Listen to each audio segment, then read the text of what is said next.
dumped all this money and lost. It's a civil crime, and there's definitely some blame on the investors, but the investors were too big to.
Look stupid. So I think they pushed a little bit more on her than she does. I'm not trying to defend her falsification. You think she should go to jail at all? Yeah, but not for 10 years. How long? A couple days? Yeah, just a couple days. Yeah, just enough to transition, Joe. Yeah, just enough to become a dude, and then we're good to go. No, I mean, it's just another example of big money being stupid, and maybe they could just admit that. Like they pushed her. I know how it goes. I remember we had a pod show, which was a lot of sophisticated investors, Kleiner and Sequoia. This is like same people. Elon. I met Elon when they launched Tesla. I was at the hangar where they did the first test drives. It was interesting. Yeah. And I was like, this guy seems like on the spectrum. He's not really talking much. It's like what's going on here? It's like what's happening with this? And so we were doing podcasting. So this is right after, maybe a year after Steve Jobs put it into iTunes and the iPod, and so there was money coming in. And the first thing they said is, you've got to be in San Francisco. Well, if you want a media company, where's the last place you want to be? Is San Francisco. You need to be L.A. or New York. No, you got to be here. And why did they want you to be in San Francisco? So they could come and see the office and check out the operation and make sure their money's being spent well. And how often are they going to visit? Oh, you have no idea.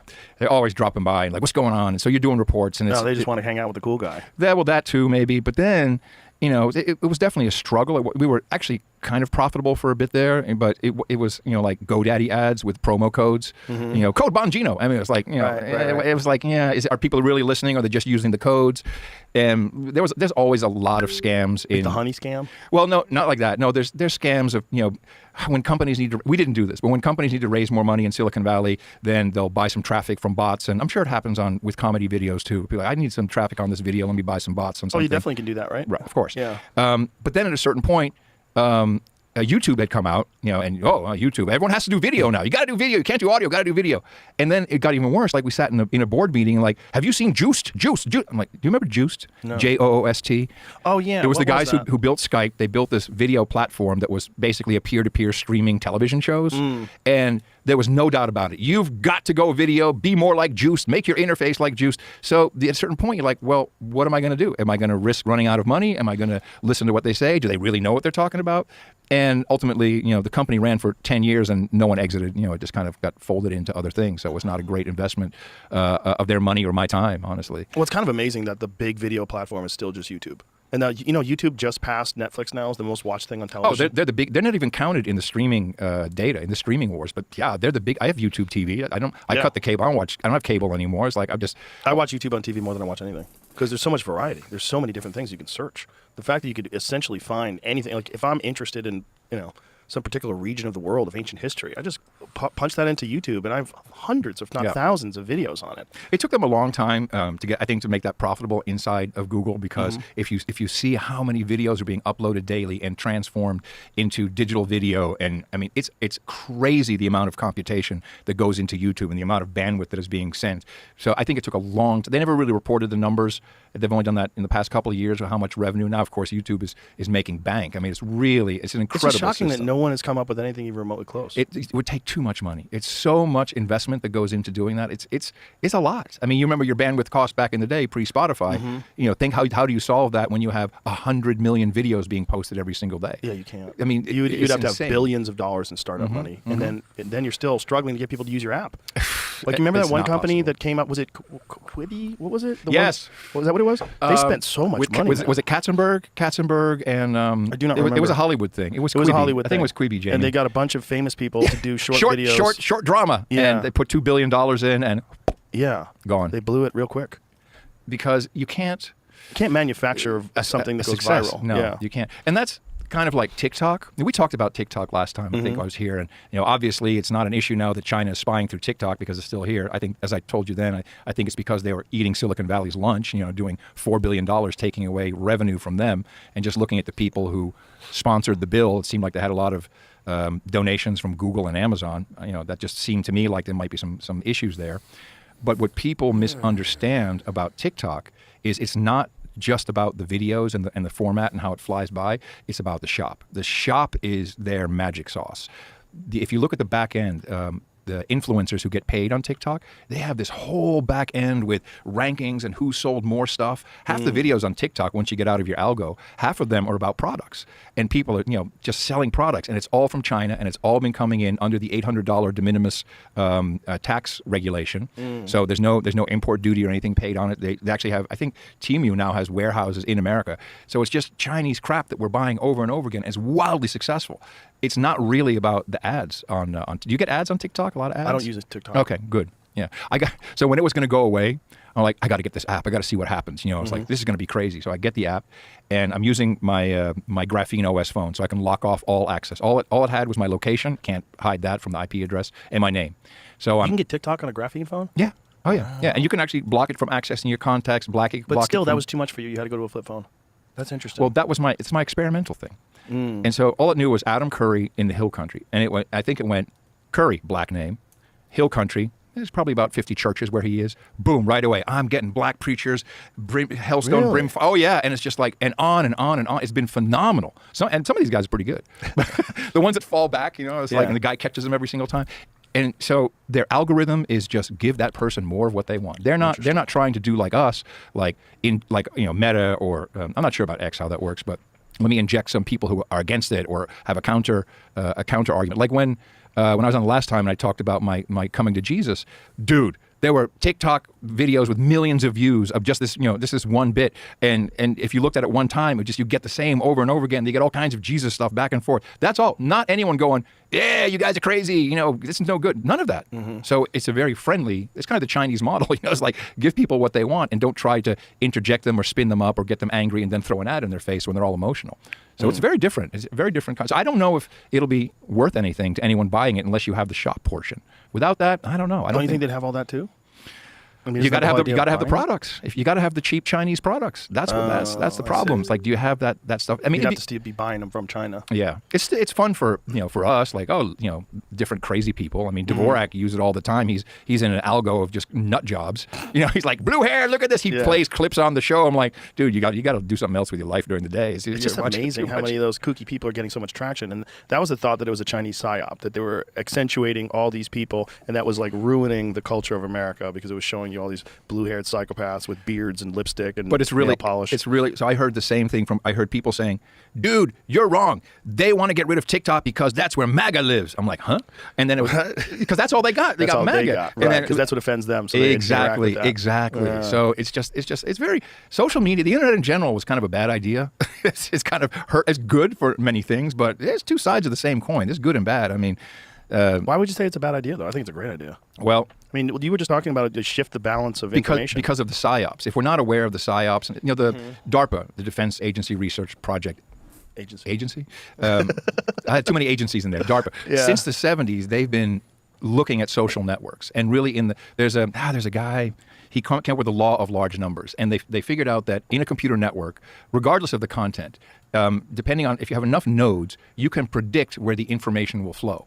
So if I'm talking about something here, if they boost the right nodes, they can predict where that information will go. And that's how I don't think even Elon can stop that from happening. It's not an algorithm thing. It's literally like a law of nature thing that that's the way it will flow. And you can start injecting things through the right nodes, and you'll propagate some message. And I mean, I think it's happening all the time, everywhere. I mean, once you start looking, it's like, well, where's that coming from? Well, I think we need to educate people on how to digest social media, and I think you should treat it the same way you treat junk food. And I think there's certain aspects of social media that are really interesting, and I like them. I mean, most of what I get on social media is what my friends send me, so that's how I do it. And this is how I stay sane. Is like my friends send me wacky things, and I go, oh my god, what is this? Like my friend Christina Przitsky, she sends me like the nuttiest like trans activists screaming and nutty guys who think that they're women, and then me and Tom Segura, we exchange murder videos, and car accidents and animal attacks, and then before breakfast. No, I try not to in the morning, but sometimes I have to check my text message because I have business stuff. I have things going on, guests and this and that, and so I do check. But it's very intoxicating to just sit there on the toilet and just start scrolling. Toilet scroller. But you gotta develop discipline, and discipline's important for every aspect of your life. You have to know like when you've had too much. But that's not easy for young kids, right? It's not, but I think they can learn just like they've learned everything else in this world. And but you need parental guidance, and most of the parents are hooked on it themselves. Well, I think they need a message, and I think this conversation is part of that message. I think kids need to realize like you are wasting time. Like if you spend 2 hours just scrolling through TikTok, you have wasted time. And there's stuff that you probably should be doing, and you're going to be depressed if you don't do those things. You're going to feel weird. You're not going to feel satisfied. You're not going to feel like you're on a good path. You're going to like not have a lot of respect for yourself if you just like sit on the couch all day and scroll through TikTok, which many people listening to this have done a whole day, just sitting there eating chips, scrolling through TikTok, and just wasting your day. That is possible to do. I think there's ways that you can incorporate it into your life where it's interesting, and I've got good algorithms now, especially on YouTube. But pretty good algorithms on Instagram too, where most of the stuff it's showing me is stuff I'm actually interested in. So do you get those videos when you're interested in a topic, and then there'll be like 5 different videos that are being suggested to you, and about 5 minutes in, you're like, this is just an AI voice that's cobbled a whole bunch of old things together, and it's a new version of it, and I'm not learning anything? Yeah, there's a always lot those. of that. There's always those too. A lot of I think YouTube is the best because like I'm interested in specific subjects, right? Like I'm a car nut. I love old cars in particular. This, by the way, lots of people love restored things. People love restored cars. I think, do you still have your car? Which one? The Corvette. Oh yeah. I mean, beautifully restored. Just peak. Last time I saw it, which was I think in LA. Yeah. This is what I think the president is doing. He's trying to restore us back to being that great American muscle car. And I think everybody loves a beautiful restored muscle car. You know what I mean? Well, America's making real muscle cars right now. Like this is one of the rare times where America's got very exciting automobiles that are out now. We've talked a bunch of times about the Corvette ZR1, which is breaking all these lap. Is that the mid-engine? Is the mid-engine 1,000 horsepower Corvette. Tina won't let me buy one. I'm like, let me buy. No, you got to put your foot down. No, I'm good. I'm good. No, Mommy tells you what to do. No. She's like, that's a douchebag car. So yeah, for me it would be kind of douchey. Why? I mean, it's awesome. Don't think that way. That's silly. Ever since I started flying 350 miles an hour, I don't care about how fast I go on the ground, Joe. It's not even how fast you go. It's just. Well, that's why I like old cars because it's not even how fast. I had a C5 though. I did have a long time ago. Those are cool. Yeah. They were a little shitty, actually. They really got good around C7. C7 was nasty. That heads-up display was cool, though. It was like, C5 had a heads-up display? Yeah, it had a heads-up display. Look at that. That's the new one. That's the ZR1. Come on, son. That is not a douchebag car. That's a goddamn American working car. Yeah. That's a fucking American working car. Yeah, it's nice. Can I get my dog in it, though? Look at that. Can I get my dog? How big's your dog? 95 pounds. What is he? She is a Great Pyrenees Akbash rescue mutt. Oh, that's cute. Yeah, completely white. I didn't mean to misgender your dog. Yeah, she's very angry. Look how awesome that looks, man. You don't have to take your dog everywhere. Reward yourself, Adam Curry. You're the podfather. Get a fucking Corvette. Look at that thing. That's beautiful. It's a cockpit inside of that thing. That is beautiful. And the performance of that is unparalleled. It's an amazing automobile. A friend of mine, because he's a real American car nut, he just bought a Tesla Model 3. And he bought it for the autopilot. He says, I wish this came in 16-cylinder, multi-turbo. He says, oh, yeah. But he says the autopilot, he just loves that. He loves the autopilot. I have a S, the Plaid. I have a Plaid Tesla, the 4-door larger sedan. Yeah. Plaid. Does it have the autopilot? Oh, yeah. Full self-drive? It's incredible. Yeah. It's incredible. I don't use it that much. I like to drive. But just the capability of the car is amazing. Yeah. The speed and the effortlessness in which it merges with traffic and just takes off with no sound. It's beautiful, man. It's beautiful. Yeah. But it's different. So I like old air-cooled Porsches. I had a They're not 911 a fast. long time ago. They're not fast. They're not fast. Because you have manual, Yeah, with the truck always. clutch, like, you got to push that thing in. Well, they're floor mounted too. They're different. The old Porsches are different. But it's what they are is a physical experience. Yeah. It's like a ride. It's a fun, exhilarating experience where you hear the engine, you're shifting the gears yourself. It's exciting and engaging. And that is more important to me sometimes than just speed. Like I don't need to go fast. It's not even about going fast. It's about the whole experience. Yeah, you're feeling the rear end break a little with your ass. As it can't do that kicks anymore in these sideways. modern cars, man. No. It doesn't work anymore. We used to put Porsche engines into VW buses back in the day. Jesus. That was awesome. That's probably fun. You can fit it in a Beetle too. You can fit a Porsche engine into a bus. Oh yeah, a lot of people have done crazy yeah. Beetle transformations where they've hyped up Porsche engines and put them in the back of those things. Yeah, there's a whole modding community of Beetle freaks that take Beetles and They're juice them Volkswagen. up. They're Volkswagen. Remember how many there were in the 70s coming in from Germany? Yeah. We all had I had a 1303. I loved my Beetle. It was Yeah, the when I was best. a kid, my friend Jimmy had one. He had a Beetle. It was just cheap on gas. It was easy to drive. Mine was like I had to jump start it because the lock had broken. So So you jump started every time you got in? every time you got in, and then I'd lost my gas cap, and so I just had a rag in there. Oh, God. And if I went around the highway to the right, and if my tank was too full, then gas would leak out, and my front tire would start to slide off. Oh, It's Jesus. It was back. We were 18. Yeah. Just like, hey, I got to drive this thing. It was great. I loved. That was a good. We weren't scrolling on TikTok, Joe Rogan. We were doing dangerous stuff. That's true. We were jump starting our cars, and I think we're lucky that we've seen both. We've gone through. We grew up in a time where there was no internet, and you were going outside to do things, and people did physical activities. But then, as we got older, we recognized that there's this new technology that's connecting the whole world in this weird way, and we're getting to experience it as people who know the world before that. I think we're real lucky. Well, you're a big part of a change, certainly in young men. I mean, I've seen so many young men who follow you and follow your workout regime and listen to you. They listen to you about what you're saying about health, about food, and you're an important voice in that regard. You've really, really helped a lot of young men in our country and far beyond. I know you don't take compliments like this well, but it's very important what Well, you've I'm very done. happy that that's very, true. very Just- important what you're doing. There's a lot of young men that just feel real disconnected to the world, and that nothing seems to be anything that is interesting to them, and they're being pushed into this box where someone's trying to turn them into a fucking chihuahua. This is like the evolution of the wolf into the dog. That's what's happening with men. Like, for some reason, men are supposed to be neutered. There's in the 60s. So I've been ever since I got saved and become a believer. I've really learned about our American history, and I've been blown away by how much. Because a lot of you can talk about the 60s and when they outlawed psychedelic drugs and put it on Schedule 1. That was the exact same time when the Bible was basically taken out of school, and it was and I think the church in general kind of went into itself and kind of became a thing you do over there on Sundays. Can we pause real quick? 'Cause I gotta You gotta take a pee? real bad. You Yeah. gotta pee? Let's let's pause. We'll come back. We'll talk about Jesus. We'll be right back. Yeah. All right, we're back. Yeah. Oh man. Much better, right? Thank you. So we were going to talk about the vaping thing because you Sure. were saying that there's nothing wrong with vaping. Well, I didn't say there's nothing wrong with vaping. Well, so what is that? Can I see it? Yeah, Can I hold it? Yeah.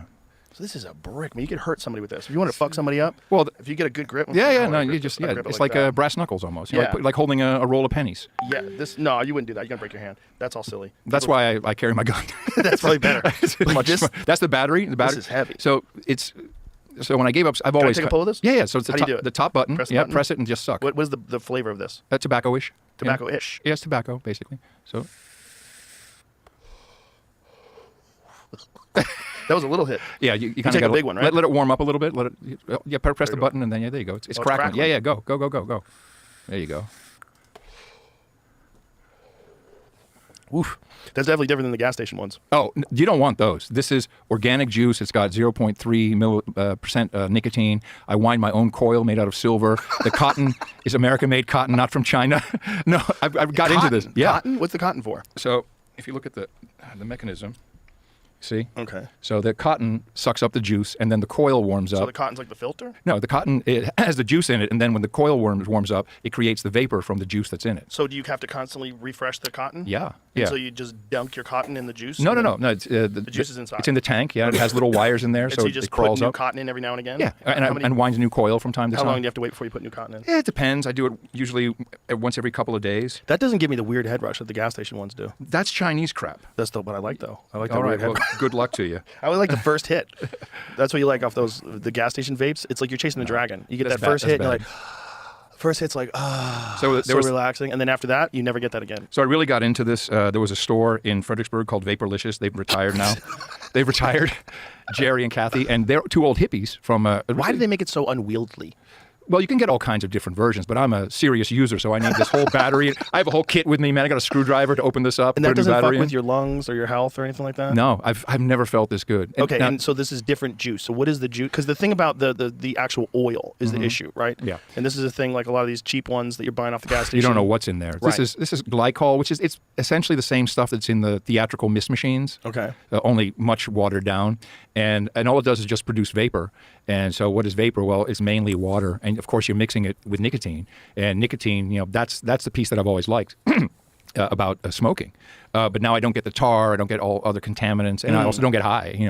I stopped. I kind of stopped. I used to smoke a lot of weed. Yeah. I stopped. It's just I haven't felt like doing it anymore. Like a glass of wine, but no. And so I do have Gorilla Grip on it. It's like everywhere I go, I'm like, where's my vape? Where's my vape? So Right. I'm Addicted. fully aware I'm addicted to more the motion of it, because I would roll up, I could roll them with one hand behind my back. I've been doing it so long. So a real spliff with tobacco, with weed, and then it would go out, and I put it down, and I come up, pick it up again. At a certain point, it was like 3 a.m. I'd wake up like, I think I'll go roll a joint. I smoke a whole spliff, go back to bed. I mean, it got to be a little. I was smoking a lot, and without it, I'm very productive, Joe. I gotta tell you, I'm super productive. I'm doing all nicotine kinds is of very things. good for productivity. For As me, is caffeine. It can those are my two drugs. Caffeine and nicotine. I kind of dig it. I really do. It's They're very nice. good for productivity. Yeah. Is there any bad stuff? I mean, I know it constricts your blood flow in your mouth and in other parts probably. I mean, obviously you're putting something in your stream, so I don't know. But you like those pouches? Yeah, I do. Yeah. But I wanted to see what happens if I took time off, and I went out of the country for 5 days and didn't bring them, and I was fine. Didn't bother me at all. I was like, I was wondering if I'd be like itching for one. Like I'm okay on the plane. I can fly to Europe. I'm like, I'm okay. I don't need to Can vape. you go in the bathroom or just get a quick one in there on the plane? This is a very bad idea. You do not want to be caught vaping on the plane. Oh, really? Yeah. Of course, I Will had. that set off a fire alarm? I don't know. Can you blow it right into the toilet? No, you can do what they call zero vape, which is basically you inhale and you just hold it in Until nothing goes comes away. out. Oh, wow. Yeah. Or I've done one of these like. And then go under your jacket? Yeah, I know. I've seen people do that at the movie theater that and is stuff. that is not approved behavior, so I do not condone that. It's okay. I can handle not vaping for 8 hours. So or what's in whatever. the gas station ones when you're getting that? Who knows? What's in the oil? Who knows? Who knows? That's maybe what killed some people early on in COVID. It might have been bad. A lot of THC, of course. These pre-made cartridges. You just don't know what's in it. It's like no, don't vape that stuff. Do not vape the pre-made things. I mean, this is fun. You get to learn how to do it. It's manufacturing. It's you get into. I can really get into it. Like I got this diameter silver wire and 5. You do 5 loops or 6 loops for different impedance. Oh yeah, there's a whole. I mean, this tank. This thing is like it's. You try different. Must have 18 different vapes that I've tried. And like this is the one. Somebody gave me one at one point in time. It was carrying around a phone. It was like I was carrying around. It was the size of your flip phone.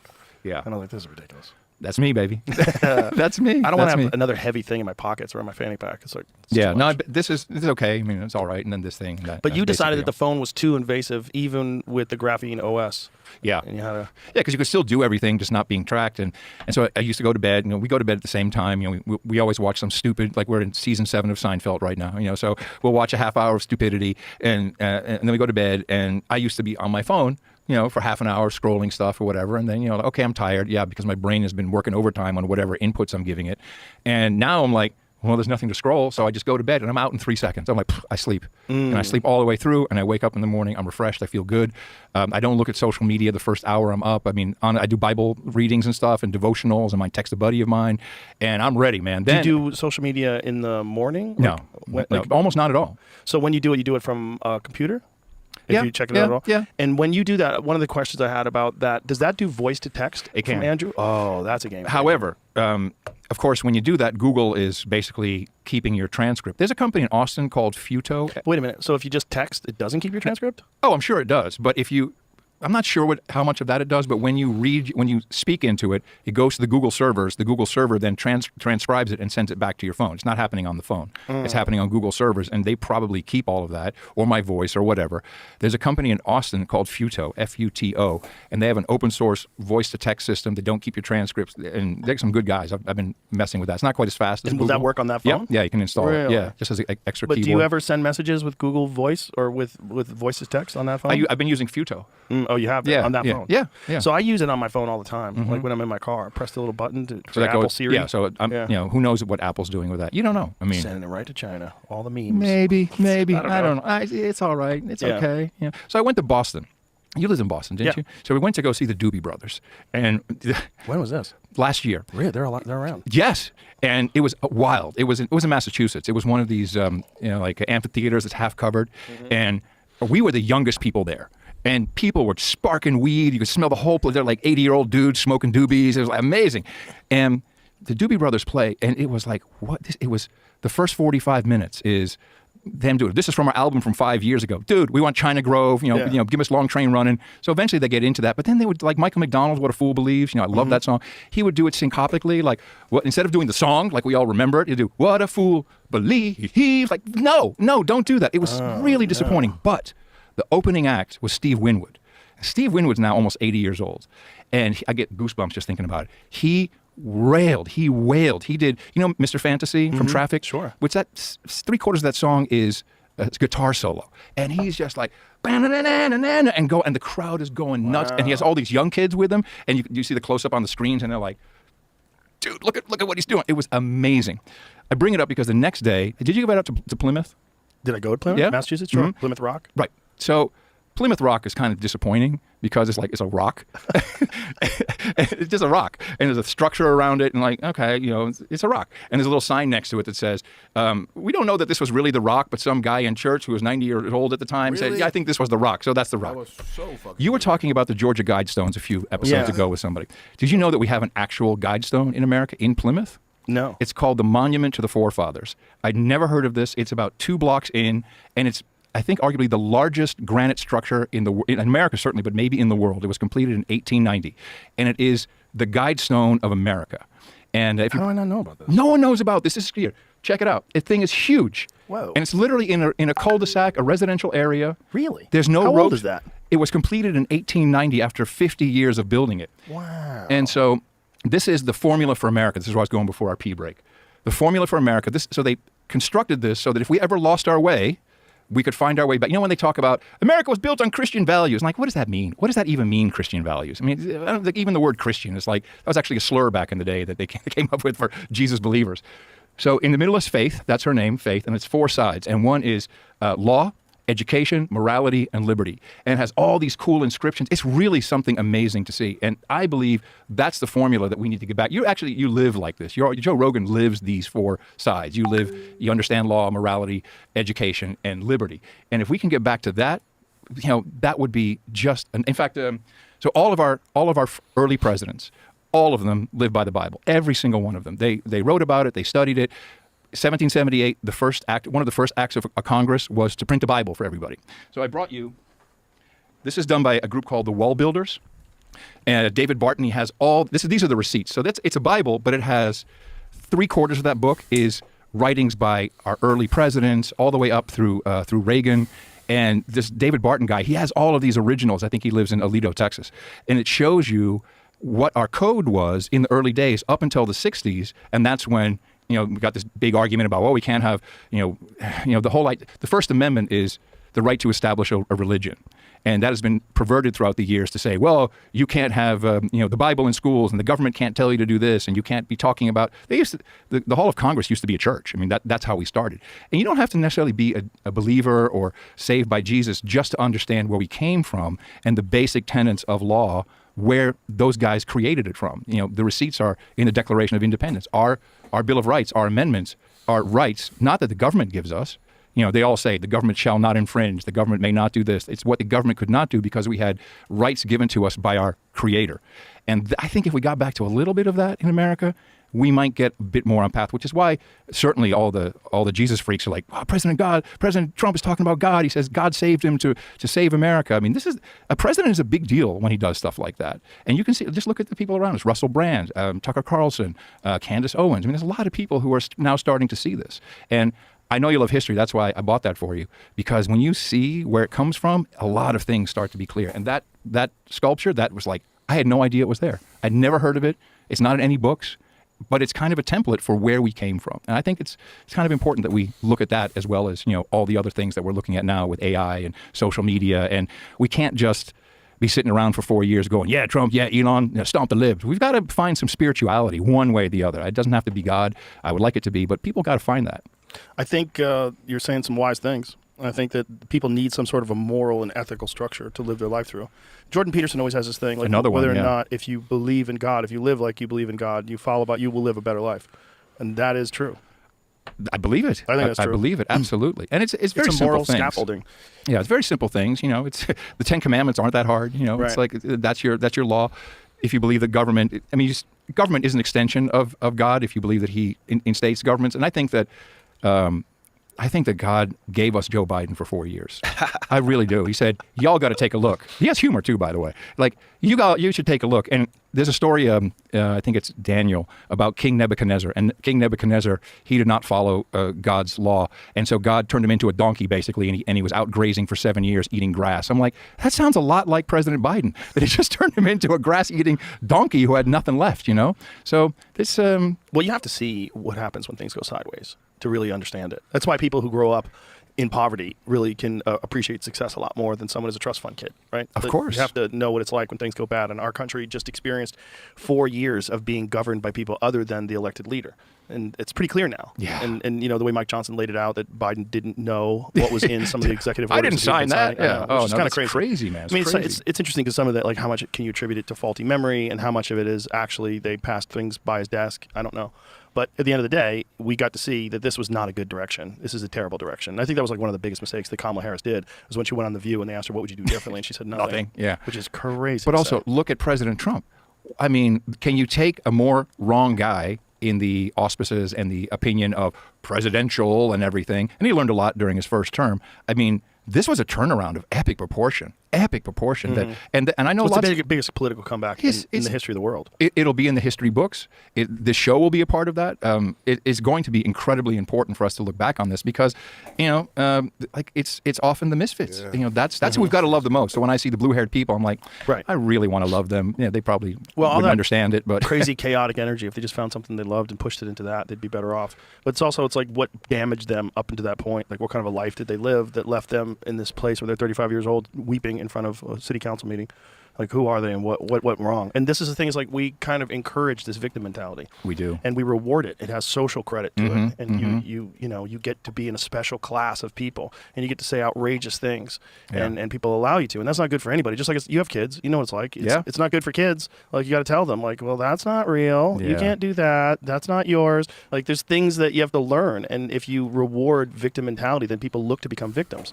And so that, like when that lady laid out all of her fucking physical ailments and all of her problems, as if that makes any of the things she's saying make sense because she has all these problems. Like, no, that's not how the world But you're works. right. It's been rewarded. And it's been rewarded by political operations, mainly to get votes and to bring... These people have a vote too. You know, right. They can vote, so bring them in. This is a part of the PSYOP of U.S. aid. And the PSYOP of just the government in general, these control structures that are essentially put in place to make sure that they remain in power. Do you know John Perkins? Yes. Have you ever had him on? No, I have not. Oh, man, because he wrote about this, you know. Economic Hitman. Yeah, Confession of Economic Hitman. Wow. I mean, basically, USAID, that's what they do, but also State Department. So, you know, Marco Rubio seems like a good guy. I'm kind of liking him, but they've got intelligence units inside there. There's all kinds of things that happen with State Department.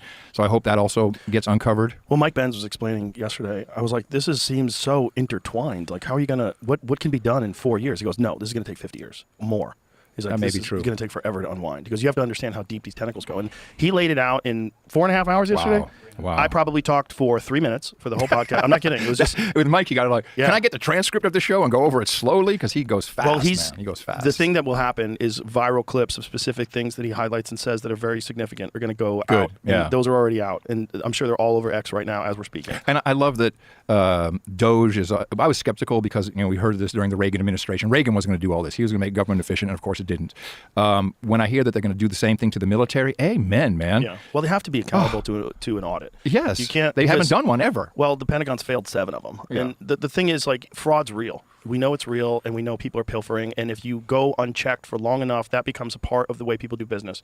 And once that's established, and it's been established for decades, then it's very difficult to stop because as soon as you start investigating it, people go to jail. And so they're going to try to stop you from investigating it. They're going to try to like bury records, and it's going to get wild. As I'm sure Mike told you, and I can't wait to see it, it's not just fraud. It is the actual system. Instead of us being open And I think like Trump is doing, like, hey, we're just going to have tariffs on you. NATO, you don't like it? Boom, we're not going to protect you. We got to be fair about this. You can't just be ripping us off. We've been doing all these subversive things with money that's just going to NGOs and nonprofits. I mean, the whole Ukraine thing. He highlighted all of this. Did he play the Victoria Nuland recorded phone call? No, he That's didn't. my He favorite. showed the Biden thing where he said, the prosecutor had to be fired or they wouldn't get the $1 billion in loans.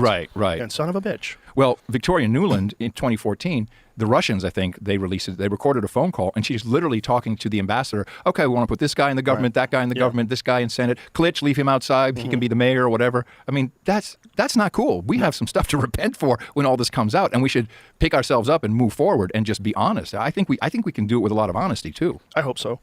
But the problem is there's a lot of people that are going to be in deep trouble, and they're going to try to stop that from all this accountability. Was Mike bullish or bearish on it? Well, he's in the storm. It's like no one knows exactly what's going to happen when you're in the middle of the hurricane. You're telling people what's going on, and that's where he is right now. I mean, I asked him, how do you sleep? He goes, I don't. He needs prayers. He needs some prayers. I'm sure he needs that. We'll cover him. And I think his fight is very noble, and he's right. He's right, and he's accurate, and the amount of information that guy's got in his head is astounding. Yeah. And he's pulling it all off the top of his head while we're talking because he lives this constantly. Yeah. Used to work at the State Department, uncovered all this stuff, has been chasing it down forever, and is a legitimate historian on this. And thank you for giving him that platform. And thank you for giving Trump a platform and all the things you've done.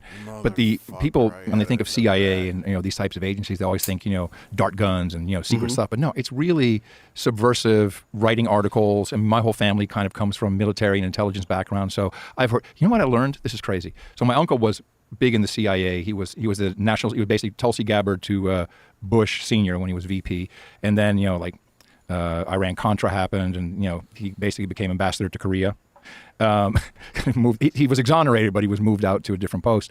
My aunt passed away a couple of years back, and when my cousin was doing her eulogy, she said Aunt Meg actually outranked Uncle Don in the CIA. She ran the Russia desk, spoke fluent Russian, but had promised never to tell anybody, not even her own kids. I'm like, what? Wow. Aunt Meg spoke fluent Russian and ran the Russia desk for the CIA and outranked Uncle Don? Like, that's some crazy stuff. Crazy. And all those folks, they remember Russia as the real bad guys. I mean, I went to, this is my own USAID story. So in 1988, I think it was, we had the Moscow Music Peace Festival. Do you remember that? No. And this is before the wall came down, and it was, I was the only MTV person who went. We went on at 727 from Newark. It was Ozzy Osbourne, basically Black Sabbath. It was Bon Jovi, Motley Crue, Skid Row. We stopped in Germany to pick up the Scorpions. What was that flight like? Dude. Dude, this, you'll love this. Look at you guys. Oh yeah, there you go. Wow. So the Look, reason you were filming things even back then. So the reason this happened was, look at you. Yeah, there you go. Tico Torres from Bon Jovi. I mean, so Doc McGee, who was the manager of Bon Jovi and Motley Crue, I'm paraphrasing the story, but I'm pretty sure it's correct. That was Ozzy. Oh, I just realized that was Ozzy and Sharon Osbourne. Yeah. Like, who are those people? I'm like, look at Sharon. Look at Sharon. She's like a kid. And like a British housefrau, nice roly-poly. She's not no O-face for her. So O-face? Ozempic, yeah. So look at Ozzy. Face? Ozempic, yeah. So look at Ozzy. So Doc McGee's Learjet had been caught smuggling in bales of marijuana into Florida, and his get out of jail free for her. No. She's like a Jovi and Motley Crue. So Doc McGee, who was so the reason this happened was, look at you. Yeah, there you go. Tico Torres from Bon Jovi. I mean, so Doc McGee, who was the manager of Bon Jovi and Motley Crue, I'm paraphrasing the story, but I'm pretty sure it's correct. That was Ozzy. Oh, I just realized that was Ozzy and Sharon Osbourne. Yeah. Like, who are those people? I'm like, look at Sharon. Look at Sharon. She's like a kid. And like a British housefrau, nice roly-poly. She's not no O-face for her. So O-face? Ozempic, yeah. So look at Ozzy. So Doc McGee's Learjet had been caught smuggling in bales of marijuana into Florida. And his get out of jail free card was he was supposed to organize an anti-drug and alcohol concert in Moscow. Ooh. Right. So this is where I'm pretty sure USAID came into it, and the CIA. And so this was supposed to be a complete drug-free, alcohol-free. We're all going to go there. We're going to do a huge one-night concert. We're there for a week. On the plane, Ozzy is so drunk. He's so drunk. So we're in the back there, and he's at the laboratory mid plane, and it's someone else is in there, and he's like, Cher, Cher, Cher. And she'd go, oh, Ozzy. And he pees his pants right there in the aisle. I'm like, holy crap. Ozzy peed his pants. Cher. So this was a wild trip. And I got a briefing beforehand by some dudes in suits. This is 88, so I wasn't really thinking USAID, CIA. And they're like, here's the deal. You're going to be there. Do not talk to any women. Don't go to any hookers. Do not take any hookers to your room. They're all going to be KGB. And you don't want any part of this. And there's going to be, our people are going to be watching you. And just make KGB sure. hookers. KGB hookers. We actually did go to the hooker boat, which was pretty wild. There was a boat? Yeah, they had a prostitute boat. The ugliest hookers in the world. Is like, nah, no one's going to. Pirates. We all kind of went to go check them out. We're in the hotel. They literally, this is Soviet Union still. They literally turned on the heat in that part of the city. It was winter. And the mattresses were made of straw, and you had to bribe the lady for a phone call. You'd reserve it 24 hours in advance. You have to give her tuna fish and toilet paper rolls. It was wild. Wow. Middle of the night, I'm with Sebastian Bach from Skid Row. We're outside. We go to Red Square. We're drinking vodka on Red Square at 3 a.m. Walk back to the hotel. There's the Moscow Hells Angels show up. And they're on like these Yugoslav motorcycles, and they're popping wheelies and falling off. And we're like, what's going on? And then this Russian official comes up they had the really big hats, and he's like, tap, tap, tap on the back of one of the merch trucks. And all he wanted was T-shirts. And so, he gave him a whole bunch of T-shirts. Everybody leaves. Crazy. So we have this concert, and the kids they went nuts. Of all the bands, Bon Jovi, Motley Crue, Ozzy. They all knew Ozzy. They were all singing phonetically. Crazy high. They didn't know the words, but the Crazy Train kind of came out of their mouth. Wow. And what was? Look at this. Yeah, it was insane. You can see all Can you give me some volume? There's some military in front, I think. There it is. Look at that. And the crowd Flying high again. Fans stood in harmony for 12 hours to watch and listen to the likes of Bon Jovi, Motley Crue and Skid Row, who all agreed to play.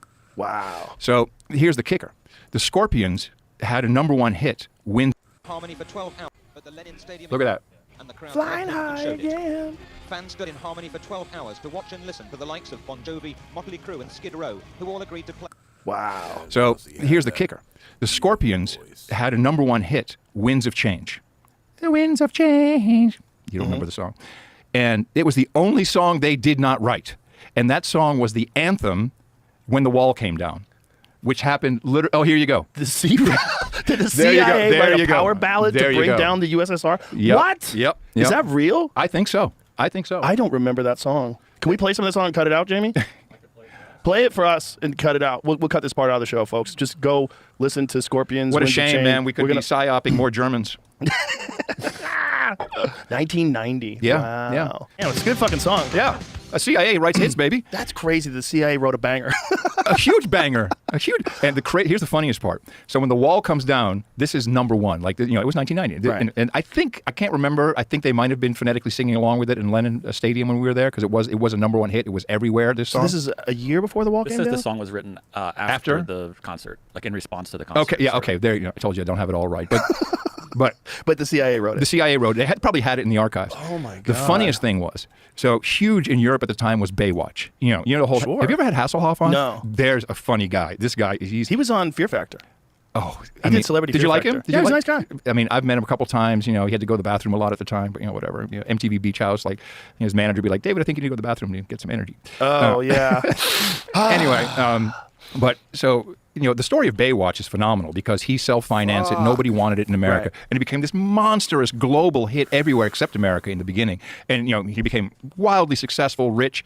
And Germany is where it was #1. It was just for years #1 Baywatch. And so Hasselhoff, or as they say, Der Hof is, hello Deutschland, here's the Hof. Everyone knew him. He was standing on top of the wall with a sledgehammer, and he claims that he brought down the Berlin Wall.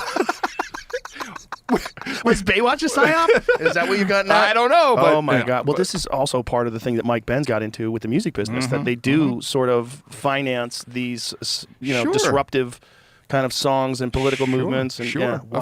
of course. I mean, yeah. Well, that's it's a powerful tool now. That's the book about Laurel There he Canyon. is. There he is. Look at him. He's bringing down the wall. What is he singing? Oh, he was a pop He had star, these right? disco hits. He had these poppy hits. Yeah. And Freedom, baby. I did it. And he got glittering. He had Pop these star, right? disco hits. He had these poppy hits. Yeah. and Freedom, baby. I did it. And he got his glittering jacket on and everything. Awesome. American icon, ladies that's and gentlemen. not even glittery. That's an LED jacket. Like that jacket's got a battery. Oh, yeah. And It's of course, lit up. we loved him from Knight Rider. He was yeah. a cool dude. We all wanted a Yeah. kit watch, Well, which he we was now have, of course. Huge overseas, right? He That's was- it. It was because of Baywatch, and he had a whole music career going on. And, oh yeah. Oh man. Good times in the old days, bro. Good times. We had so much fun back in the early That's days. so crazy that song was written by the CIA. That Laurel Canyon thing is really interesting because I really dismissed Yeah. it at first. Yeah. I was like, come on, the government didn't have nothing to do with the rock and roll movement, but kind of seems like they did. What is it? Strange Times in the Canyon. What is that book called again? Is that it? Yeah. Something along those lines? Yeah. It's a weird book, man. Yeah. I read the book and I was like, what the fuck? Like, how much of this is... But, you know, when in the 60s, when the agents were infiltrating Europe, everything. it was all literature, art, music. They were bringing everything they could, art especially. You know, and that was really at the time to make sure Weird that scenes there you inside go. the There you canyon. go. To make sure that the Russians didn't take over Europe. You know, there's all these things that they were doing. Well, they also did it with the modern art movement. This is the Absolutely. other thing. Like Jackson Pollock is a Yep. complete creation, which totally makes sense because I was like, who's paying for this? Like, Yep. help me out. Yep. Like, no, don't you see the way the splatters are? Like, no, That's I don't. why we're all questioning you, Joe Rogan. Yeah, what USAID connections do you have? I think I skipped the system. I think somehow or another they fucked up. Look and at let me, through. my whole family's intelligence and military. I was a pirate radio guy in 1983. They must have been like, this guy's lost. We can't use him. He'll be no good. I mean, the real kooky people probably think you're my handler or something because you created podcasting. That's right, Because yeah. there is that thought that like this is one of the things that comes up now all the time, and we talked about this on CNN. We're saying that there's a whole finance-backed right-wing ecosystem that's please. created these podcasts. Where's like, my check? Well, this is just stupidity. This is the problem where when you look at some conspiracies, you think, oh, well, that applies to Well, of all course, things. yeah. That no, there's actually some things that are organic for Well, some weird reason. What I think we'll see, you know, the first thing after the election is, we need a Joe Rogan on the left. We need a Joe Rogan. Well, you know, guys, you basically had a Joe Rogan on the left, but you were so crazy that Joe started to think right. They you know? didn't want me. That was the thing. Like, They didn't want you? But that's all the psyop working against them. Because in the past, they could take someone like me and demonize them, and it would be effective, and they could just remove you from the airwaves, Right. and then remove you as a problem because you're not playing by the rules. But now people go, oh, you know what? I think he's the one who's actually telling the truth. Let's stop listening to them. And so then CNN crashes, and then faith in mainstream media crashes, and faith in podcasts rises. I think what we'll see, though, is, and it may come from YouTube, we'll probably see them try to hype someone up to become the Joe Rogan of the left. Oh, they're And- already definitely doing that. Who But do the you thing think it is? I don't care. Who gives a fuck? Let them try. All right. But the thing is, it's not going to work unless No. that person's authentic. Because Without authenticity, it doesn't if you work. hear a person long enough, you know what the fuck they're really saying. You know whether That's or not. right. That's right. You know, I'm wrong all the time. You might not agree with me. That's all great, but I'm not going to lie. And that's the difference. Yeah. And it's a lot of these people are just propagandists, and they're also trying to make an argument for something without looking at the other side. Which instantaneously, I know now you're propagandizing. Now you're not. Now you're bullshitting me. I always try to look at the other side of I know you do. everything. I know you do. As a human, I think it's an important quality. As a person who's like broadcasting to millions of people, it's a very important quality. But it's an important quality for human beings. Like, know why you think about something. Like, no, is this just a knee-jerk reaction, or is this well thought out? Are you being objective, or are you captured by this ideology that you're a part of to the point where you're just ignoring? Like, this is the thing that I find fascinating about all this USAID stuff. Because there's so many people that are so against Donald Trump dismantling the organization that they're not looking at the craziness of all the propaganda that's being exposed. They somehow or another are gaslighting themselves and all their followers to say that, no, this is aid. People are going to starve to death. There's food that's rotting. But meanwhile, I'm pretty sure, even when they passed this thing where they were trying to put a stop on USAID, they gave exemptions for food and medicine. Yeah, So and certain, yeah. So you're certain- hearing these bullshit stories Yeah. of like food that's rotting now and people are going to go starve and everyone's dying of AIDS. Like, Well, you have figures who people see as authority because they have 1 million followers and likes, and then they'll believe that, and it typically doesn't work. I mean, it's like, do you I remember? think it works, but it works for less people. There's people Well, that yeah, want clearly. to. They want to be lied to. They want to believe the cult. They want to drink the Kool-Aid. They want to. Yeah. And that is where they've dug their heels in, and now this is where they stay. Well, when you see Rachel Maddow, who has come back, you know, for the first 100 days, she's doing a show every single day, and she's blatantly lying. I mean, literally, like factually, clearly lying. A lot of people won't watch anything. You know, they've been told Joe Rogan is part of the broadcasting, and you know, this right-wing conspiracy, all funded by whatever, to propagandize, and people are going to go over there and they're going to believe what she says. And I mean, I have family members who truly believe that President Trump will take away their Social Security. Like, he's saying quite the opposite. And by the way, he can't take it away. Only Congress can take it away. USAID, created by executive order by President Kennedy, can be shut by executive order by President Trump. That's just a fact. Or also, what they're doing is they're highlighting. There's people that are supposably 150 years old that are getting Social Security. Awesome. I There's need some of that. There's some weird shit going Yeah, on with yeah. Social Security. But you know what happened? I think this is what we're not being told, but I have a lot of sysadmin friends. From what I understand, the Doge team, 4 guys initially, they were in. So the Treasury is like our bank account. It's one system, and it sends payments through the Federal Reserve System. And all they needed to do, January 21st at midnight, they were in there. They got all the payments. They've had that at Mar-a-Lago. They've been, because I've heard this, that they've been going through it like, hey, there's no reconciliation. There's just a payment with no purchase order or no confirmation that the work was done. I think at this point, they're just sitting back going, they can release more information whenever they want. Department of Education is going to be next. You're going to see a lot of Common Core craziness. I mean, remember that Common Core? The Pentagon, I hope they do the State Department too, because there's a lot going on there. It's going to be interesting to see what resistance Well, the people who are squealing are the ones you want to pay attention Right. to. Well, that's the thing is that, first of all, we were talking about this the other day. Me and my friends are saying part of the problem is these people can't conspire right now because all their phones are tapped. Everybody that, for sure. Yeah, Like yeah. if they're investigating you, if they're investigating these things, like the power that they have Is astronomical. It's crazy. Yeah. The power that they have to look into people's emails, look into people's phones, find out what text messages they're sending. They can look into your signal. All that. Pegasus, baby. Yeah, they look into everything. Yeah. So the idea that they're not doing that, if they're in the middle of some fucking multi-trillion-dollar investigation into rampant fraud, so they know that this is going on. So they can't conspire. And then they also have to worry about people taking deals. So there's going to be some people good that point. squeal. Good point. And so Yeah, then you don't know yeah. who's your fucking enemy and who's your friend. And Wow. everywhere you talk, you go to have a lunch with someone, he's wearing a fucking button camera. Yep. You could be fucked. And so they're not united right now. Yeah. And this is why it's working. And this is why they're able to Yeah. release all this information. And everybody's Yeah. in this hot panic right now. Yeah, so they're squeezing fun. him. They're squeezing him because they have it all. And thank God for James O'Keefe too, man. He's done some interesting stuff over the He certainly has. over the years. You know, he like gets people to. It's amazing how many guys will open up when they think they're on a date with a hot chick or a hot guy, whichever one that happens to be, and like, oh yeah, man, I'm Yeah. doing all this. Yeah, we do. Oh, we don't care. We just hated Trump, and it's like, whoa, these people they need to learn how to shut up. I think he just got another video that he released today. Oh, yeah? There was another video today about people going around the Doge system to try to like still do the same work. Bro, Well, there was an issue season with of reveal, Joe. yeah, wasn't there an issue with FEMA releasing? Is this true? Well, so FEMA paid $59 million for illegal entrance into our country for them to stay at the Roosevelt Hotel, which is double the room rate. Have you ever stayed at the Roosevelt Hotel I in did way Manhattan? back in the day. And the Roosevelt Hotel, by was- the way, is owned by Pakistan. That's right. And Yeah. it was a dump. Everyone was smoking weed in their rooms. I mean, I was there maybe 10 years ago, 11 years ago. I stayed at the Roosevelt was Hotel. falling apart a little bit. It was Yeah. very cheap, right there on 42nd Street. Yeah. So they were paying double the room rate. But this isn't just in the United States. This So has been happening here- all over the world. This check is this a out. gigantic scam. 4 federal employees were fired Tuesday over payments to go. reimburse New York City for hotel costs for There you migrants. go. Mm-hmm. Department of Homeland Security officials said the workers were accused of circumventing leadership to make the transactions, which have been standard for years, through a program that helps with costs to care for a surge in migration. However, officials did not give details on how the 4 had violated any policies, but they put a freeze on the payments. Oh, it's a luxury hotels. It's kind of funny. Yeah, in quotes. So The did they Roosevelt. definitely do it? So the foreign free, so I Yeah. and wasn't Anderson Cooper disputing it? I don't He know. was saying yesterday. Yeah, he was talking to Sununu, and he called him a dick. But So don't be a dick. Go to Chicago. All the hotels on the Miracle Mile are all migrant hotels. Yeah. Because it was super good money. I mean, it's Crazy. But that's everywhere in the world. That's Yeah. the same in Europe. A big hotel chain, like you can't get a hotel room because they've got migrants for double the price. Well, this is Why also wouldn't something they? that the Biden administration lied about because they said that FEMA funds were not being used for this, but they were. I'm with President Trump that it's better. When Helene happened, what happened there was really beautiful because everything fell down. Even North Carolina's their own state government. No one really was doing anything, and it was funny enough for the first time I've ever seen ham operators actually be successful. But the helicopter guys were all going out there. Everybody was pitching in. People were driving from all different states to come in and help people. I mean, I don't have a helicopter anymore, but I literally called up the airfield. I said, "Fill them up. Here's my credit card. Fill that one. Just fill them up. Fill up until this limit that I have. Fill up these. I know what it costs. You burn a lot of money in a helicopter. This is how America works. It really works well when we help each other out in all kinds of circumstances. And we've become so reliant on the government, so reliant that, Uncle Sam is going to come in and save us. And it turns out they're not really efficient at it. They're not really good at it. A lot of money gets stuck and flows to other places. We've got to come back to loving our neighbor and knowing your neighbor. How many people don't even know their neighbor anymore? Right. This is critical.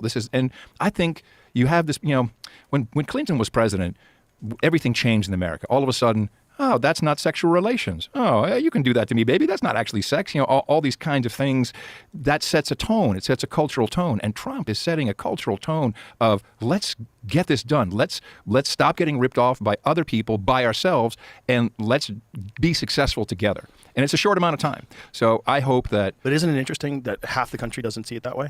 Well, half less- the less country than sees half. it as a constitutional crisis. Well, that's just a term. It's not a. I know, not but a it's interesting. constitutional- That's what's being. Top FEMA official is fired over payments to New York City migrant shelters. Trump administration fired the Federal Emergency Management Agency's chief financial officer and 3 others after Elon Musk misleadingly claimed the agency had used disaster relief funds for migrant services. Wait a minute, is this New York Times? This is just going to be back and forth forever. Misleading. What is misleading about Yeah, it? So let's see whatever. here. New York City Misleading. officials raced to clarify that the federal money had been properly allocated by FEMA under President Biden last year, adding that it was not a disaster relief grant and had not been spent on luxury hotels. Nonetheless, just 2 hours after Mr. Musk's post, FEMA's acting director Cameron Hamilton announced the payments in question have all been suspended, even though most of the money had already been dispersed, and that personnel will be held accountable. But is this a recent payment, and did they put a freeze on payments, even if the payment had been properly allocated by Biden? What I was reading is they just pulled the money out of bank accounts. Who did? It says Trump administration. Trump revokes $80 million from New York City after threat. I'm seeing this on multiple websites, but I don't know. See, can you go to the title there on Daily News? Oh, hold on, sorry. You just had it there. That's right here, too. Oh, Trump revokes $80 million from New York City after threat to claw back FEMA cash used to care for migrants. But it's still money to care for migrants, and they still put a freeze on that money to care for migrants. That's your constitutional crisis. Yeah. We're in a constitutional crisis because of what's happened to our country. But that seems like gaslighting to justify spending $80 million to pay for migrants, which they shouldn't have done. No. But it's not just that. It's fly these people there, fly them into the country, let them into the country, and then pay for them with EBT cards, with well, a lot of that debit cards. was the economics. Yeah. I have a friend, former New York banker, and he said, we always win as long as our population is growing. We will beat China long term because their population is declining. And he says that's why the borders are open, is because it's just like economics. You need more people, and with more people, your economy grows one way or the other. I think it's a multifaceted argument, because I think that's... I'm just telling you what the bankers say. I think there's some truth to that, but I think also they were trying to buy votes. I mean, all of that's a part of it. I mean, well, you saw the thing in New York where they were trying to let people who are illegals vote in regional elections. Yes. It's Well, like, that's your constitutional crisis, right? that is a constitutional crisis. Here's the thing that I hope, and I'm working to make this happen. So we have great podcasts. You know, your podcast is, not everybody can be a Joe Rogan, and we can't just all be looking at national news. What has happened at a local level is radio stations, they all got bought up. They're all, consolidated. No one has local programming anymore. There's almost no local newspapers, even local television stations. They're all going away. Now is the time to create a podcast for your town, your burg, your city, your community. Wasn't Gavin Newsom doing that right after the election? Didn't he start a podcast?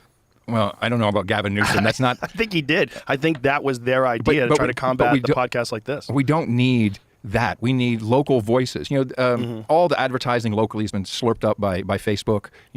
That's where you advertise. I've started a local thing in Fredericksburg, and people really love it. Oh, wait a minute, there's something going on in Fredericksburg, and all they have is Fredericksburg Rant and Raves on a Facebook page. Well, you imagine what a mess that thing is. That is crazy. That's no good. Rants and Raves, no, that's no good. And so I started a thing called Godcaster.fm.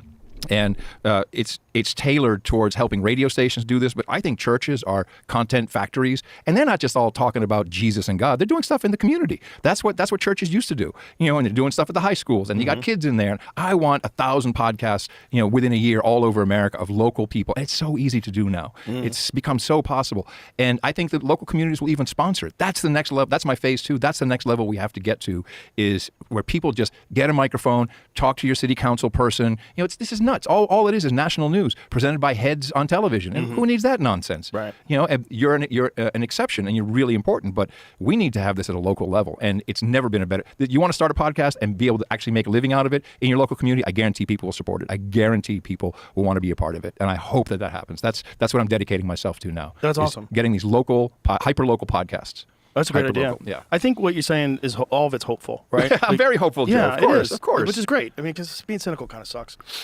Especially when this really is a very unique time of possibility. There's a lot of things are happening right now. Yeah, it's a perfect time. And it also feels like, even to the people that didn't want what Donald Trump is doing, the idea to keep going with what was happening before, where you had someone running for president that never went through the primary, constitutional crisis. That's a real right there. Right. Yeah, the soft coup against Biden, all that.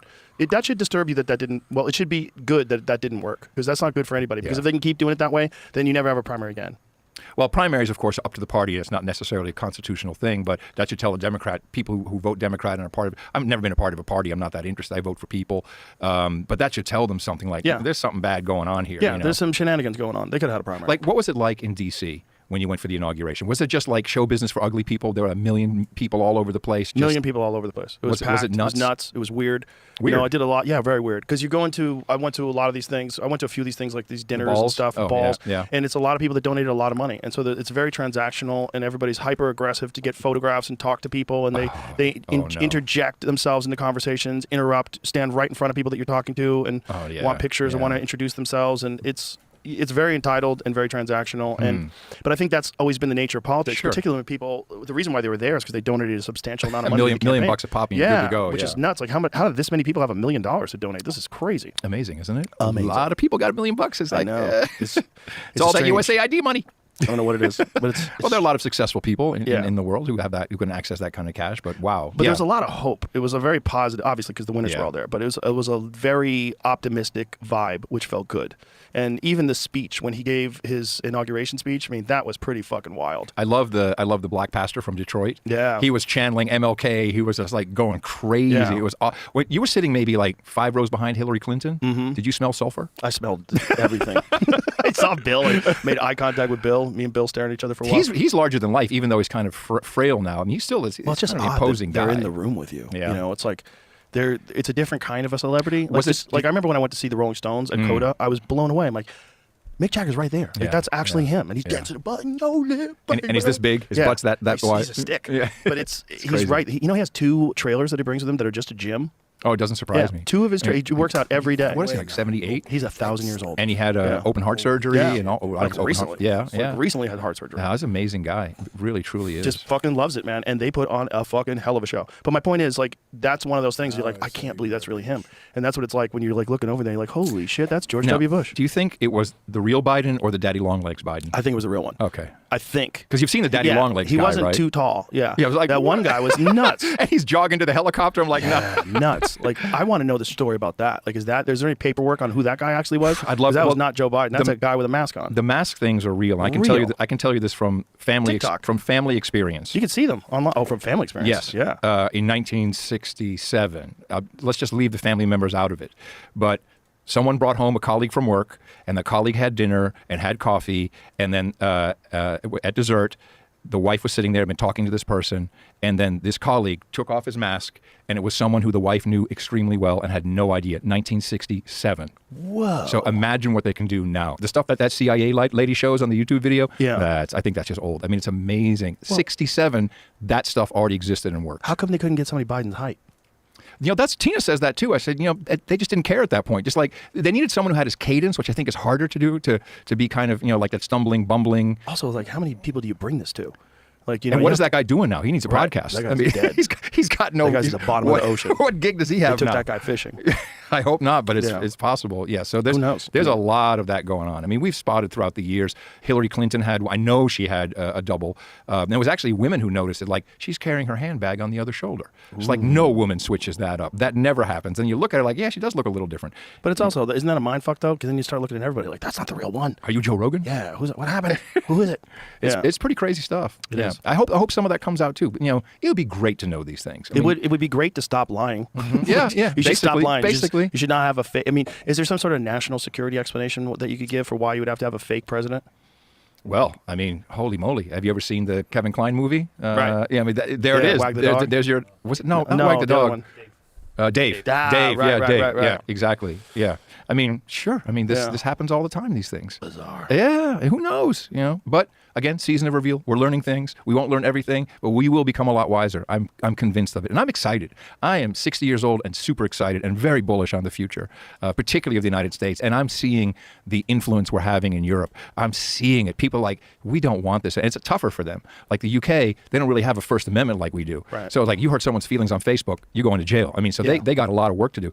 But you know, I think Germany has a shot. You know, I think the Netherlands has Geert Wilders. France are really pushing back hard on Le Pen and right-wing people. Viktor Orban in Hungary. I mean, there's at a certain point the people will just not take it anymore, and it could get ugly over there. But people are people. I mean, we've had revolutions ourselves. We've been pretty good at it. Yeah. You know, of course we got guns. You know, that was a smart move, founders. Yeah, smart move. First and Second Amendment were both. The Second very Amendment is important. there to protect the First, as far as I'm concerned. You know, and I'm bullish. I really am. I'm excited, Joe. I am too. Oh, good. All right. Good. Well, thank you, brother. It's always great to sit with you. Joe, thanks for starting this whole thing. No, brother, thank you so much you. for what you do, brother. Thank you, Jamie. Appreciate you guys so much. Tell everybody where they can watch No Agenda. NoAgendaShow.net.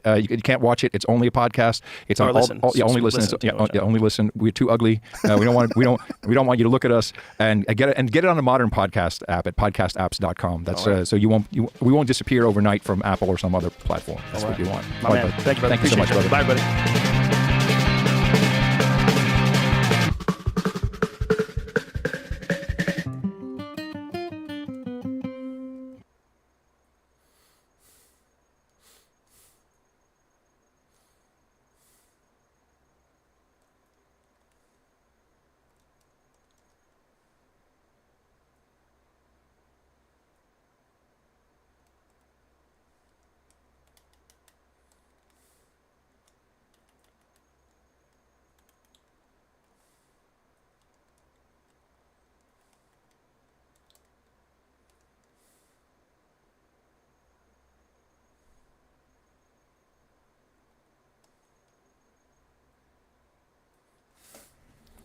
I think I will leave it at that.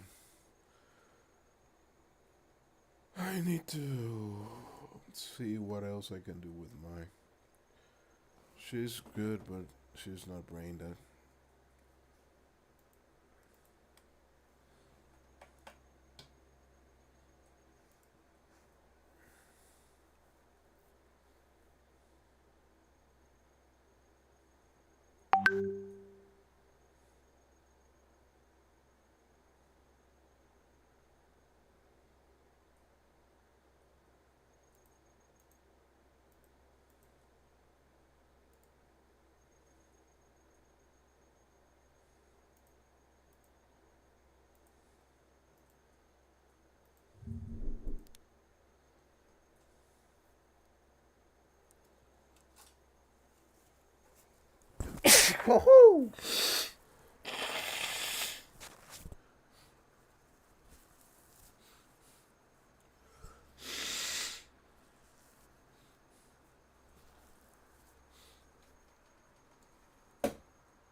guys have fun and enjoy.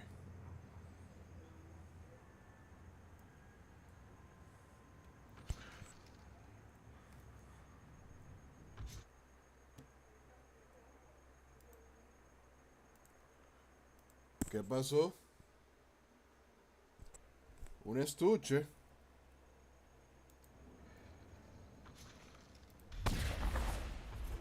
Un estuche. Ma. ¿Qué fue?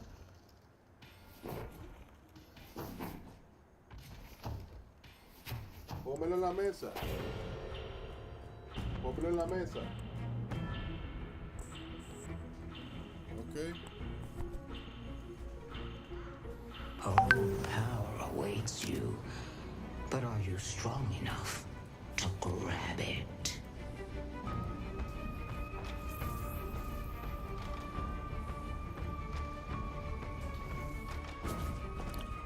Let's see what we have left today.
Well, this is hardly, that's for sure.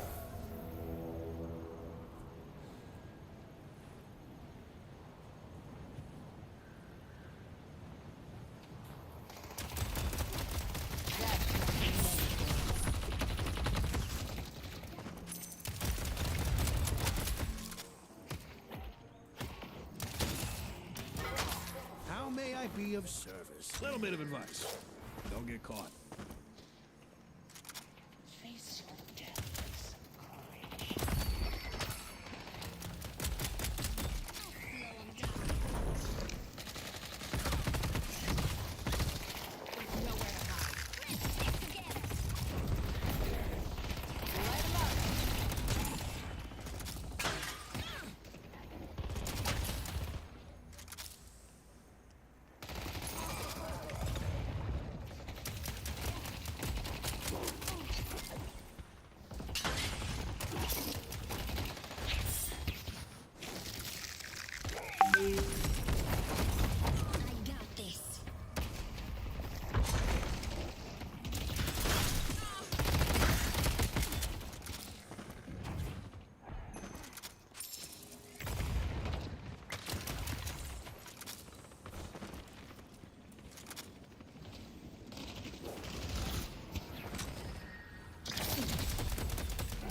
Thank you. For the love of heaven.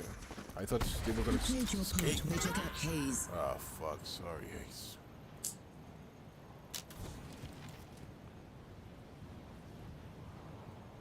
You got expensive taste. I What love does it. DW mean?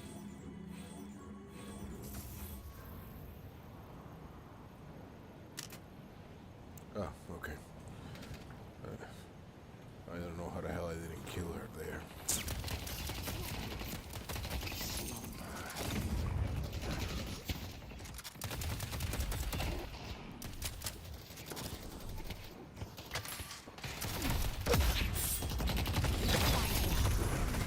She's low.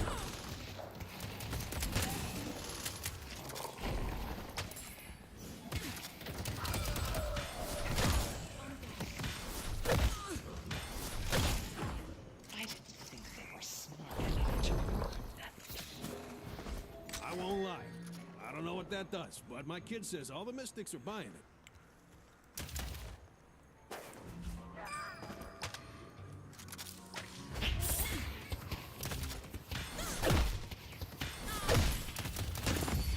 Allow me to open your third eye.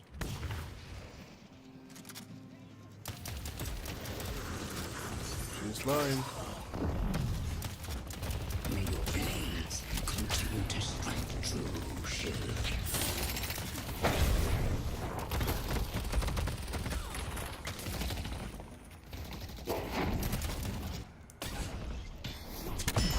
Put your paws up. Move it!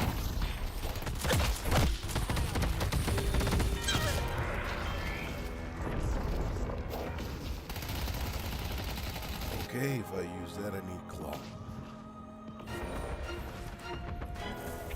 Headed to Greenwich.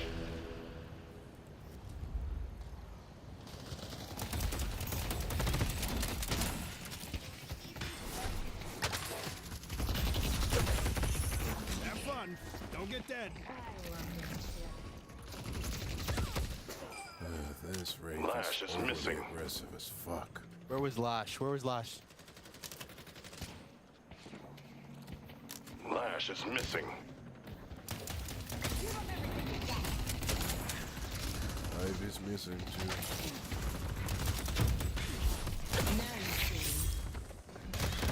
He's back. I see Lash.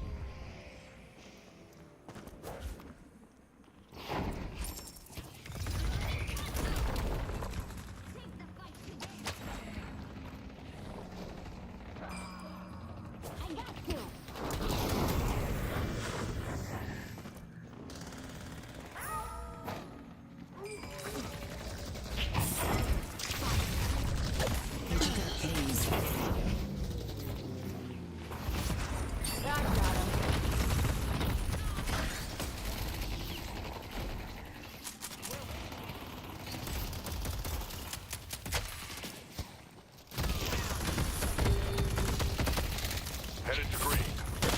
No, don't charge for suicide now. Get out of there. Oh, I spoke too soon. I'm actually happy that I'm around here.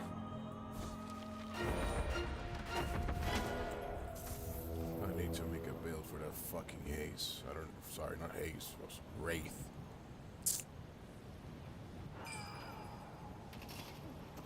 Keep fighting, Infernus.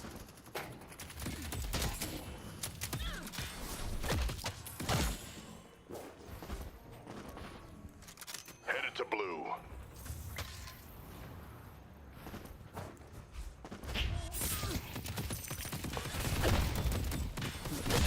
My gear.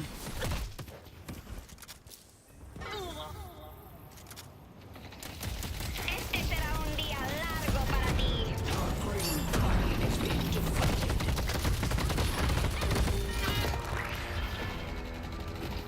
Gargoyle is bolstering their allies. Fuck. I'm going to start farming. Tell you what, I'll throw in a free keychain.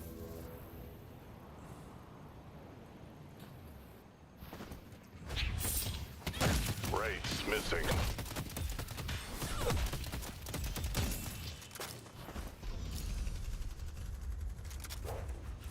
Ivy in yellow. I see Ivy. Ivy and Wraith in yellow.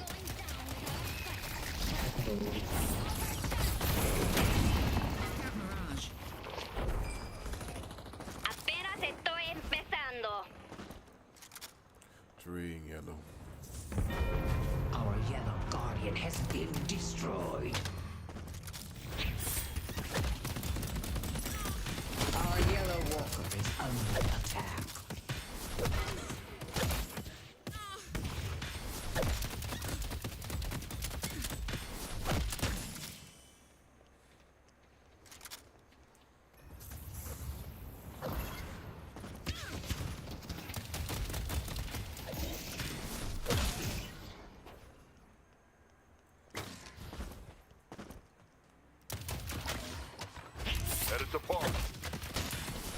Yo, I need help. There's a couple in my lane.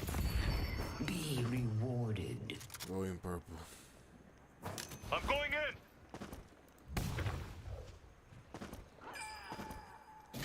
Nice.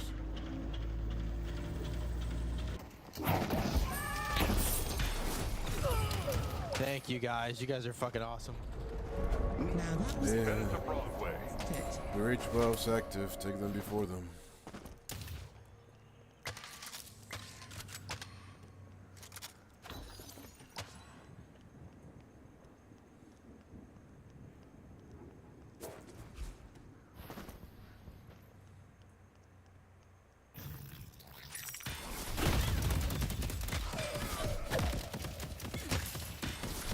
our yellow spirit urn is waiting to flame.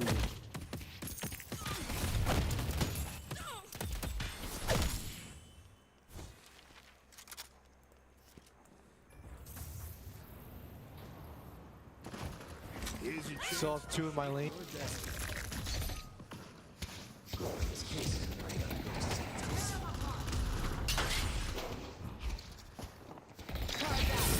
Our blue guardian has been destroyed. Rage low.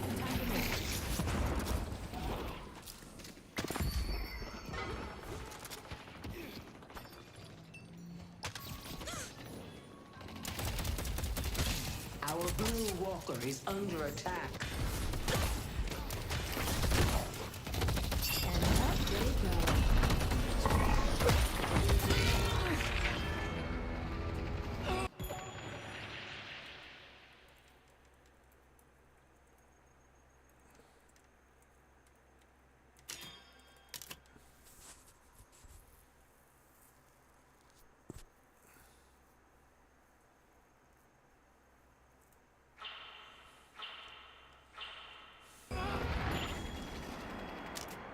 There's no escaping me.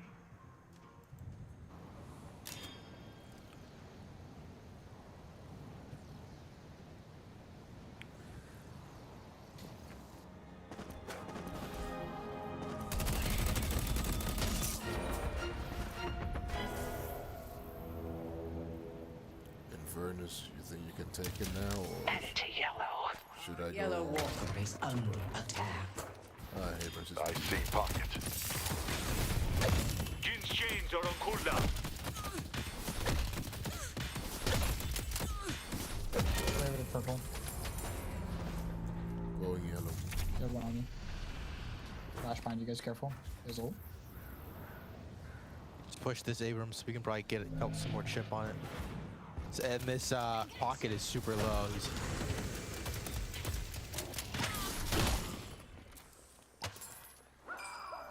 Nice. There's another. Good work. Yo, Abrams, come to me. Come to me. Come to me. Come to me. Okay. Take my boon and be. They just left. Abrams, come back. Come back. Come back. Jump this pocket. Headed to blue. He's still here. I'm about to crash out, dog. Yeah. You got this, bro. Charge him into me. Charge him into me.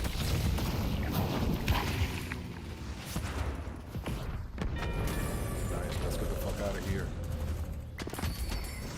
Time to go spoil myself. A shit, Lash and Viper on yellow. Keep your eyes on Lash.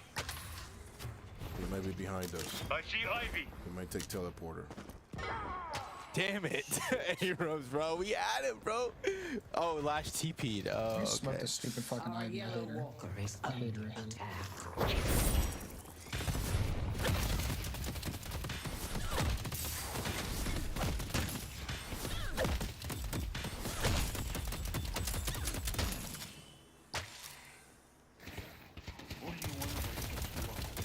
Wraith's on green, guys. I'm going to green, man. Give me a sec.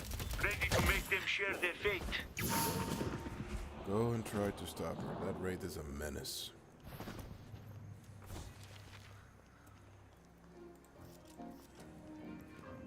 You'll I be see the the enemy. last one standing.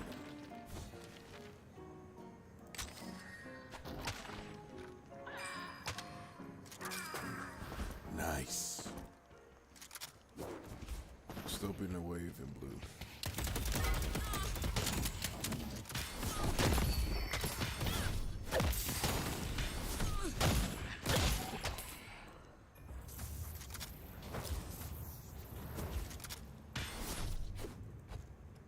Going from green again. Shit, I might not go green now. Too dangerous. Fuck.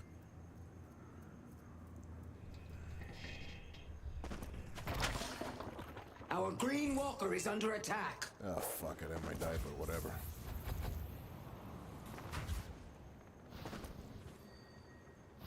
Breach buff's active.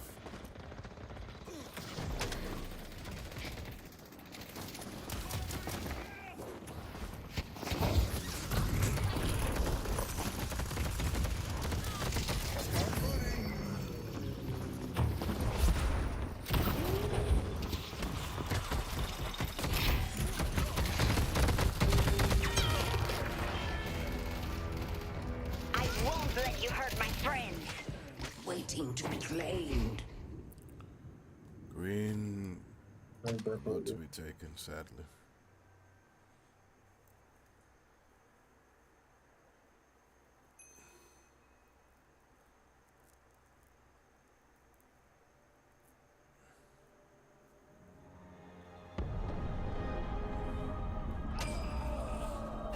Thank you for that slowing X. That was actually fucking amazing.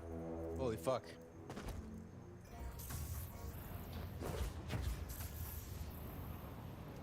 Going yellow.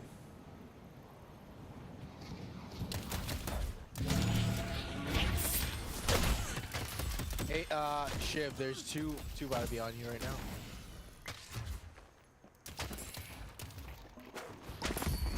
Your spirit will be forged into a weapon.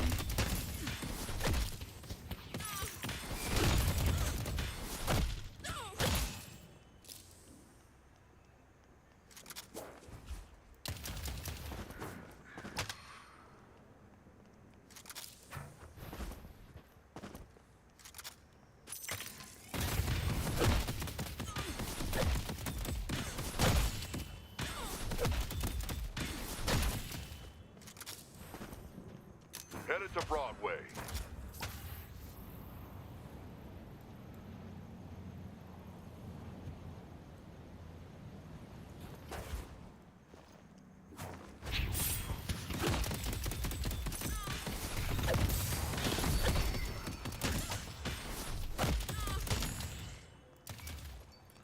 Shall we stubborn or shall we leave it at that? I don't know if they're going full team fight. Going in. Headed to York. You can't hurt me. You took out Mirage.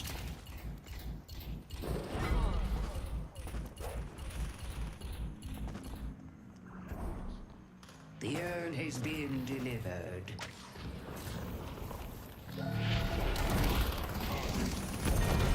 Our yellow walker has been defeated.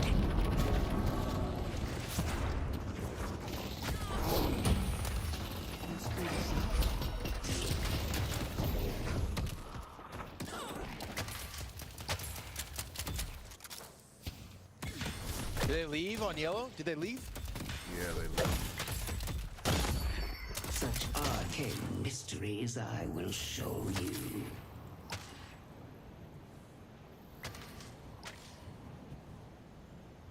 I see someone appreciates fine craftsmanship.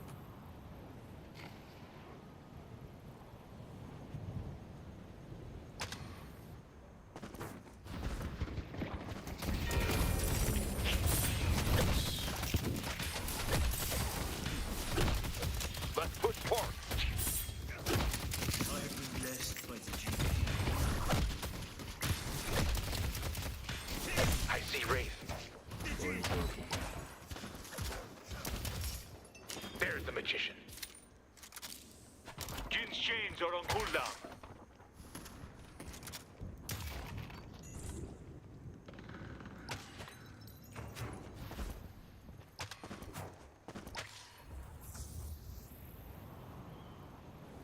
I see the enemy.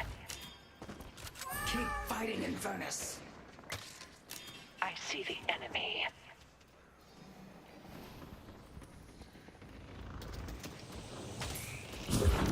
behind us, Ivy. She ran away now. She drew the bomb, the hero.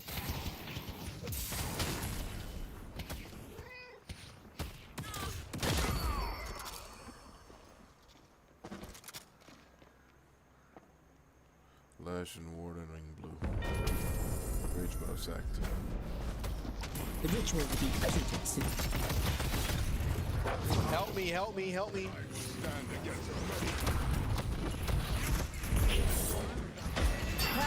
God damn it.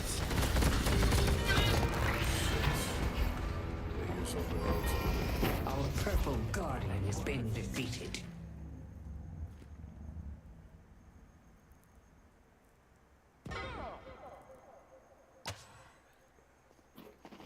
Purple.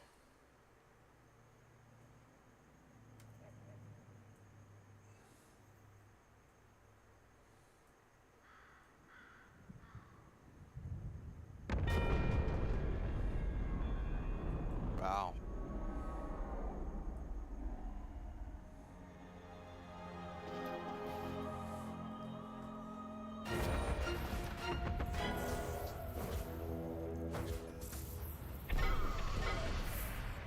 It's not going well. We should probably run Earn. Can't be allowed to go Yeah, we need unchecked. that. I was going yellow, but Viper is there. Gonna try to go green. We need more flex luck some way, somehow. Bash is here. And I'm already.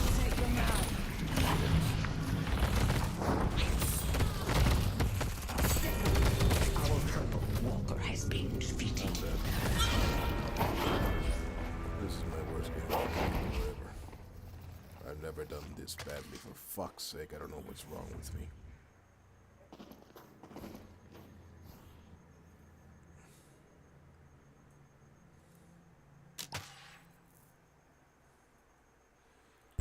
Yeah, she and Wraith are nasty, but still, I'm playing like a bitch. I cannot blame anybody but myself. I need to find a way to at least stop feeding them at all. Fuck.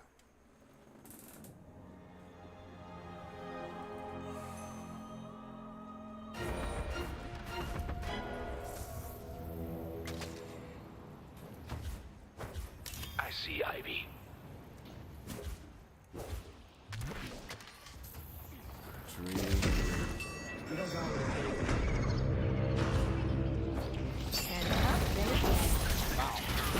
I just got stunned 3 times in a row. I just got stunned 3 fucking times in a row.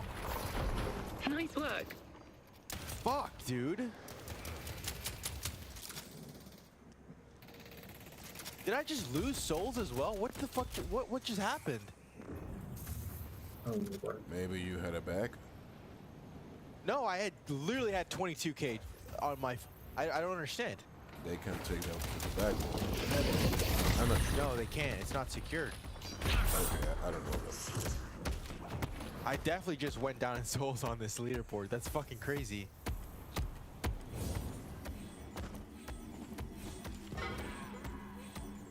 You'll be the last one standing. This is fun. Yeah, one of those games.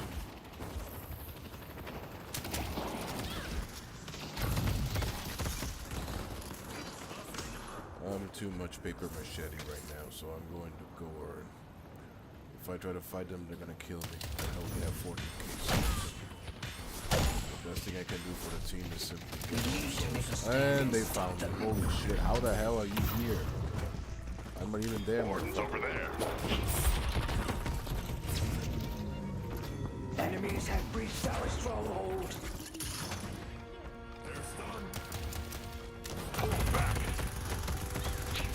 Gonna try. I don't know if I can. They could be coming for me any minute. Ivy's coming for me. Lash has ult. Lash has ult again. So does Ivy. So does Wraith. They literally all have their oaths. Man, this is I know, but insane. I'm calling out ones that fuck us up.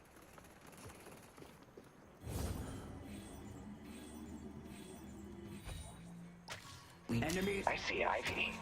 cold.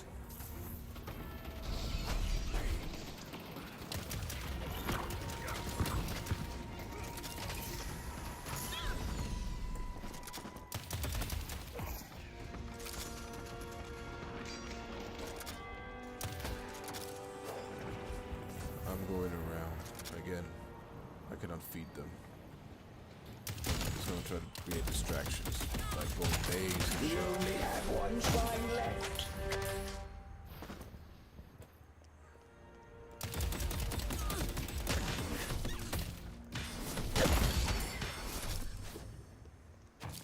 Please tell me when they're out of the base.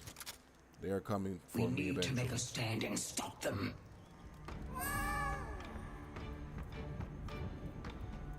Enemies have breached our stronghold. I see, Warden. Okay, they're out of the base. They saw that I got out of there. I need to run away now. This is the best I can do now. I'm not gonna kill anyone. Not with 16 fucking K. So I'm going to play like a gorilla. Just be annoying. Yep. TV and backdoor some of these walkers. That's what I'm gonna be. I'm gonna be as annoying as fuck.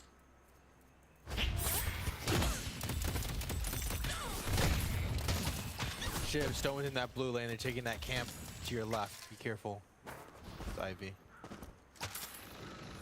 I see the enemy.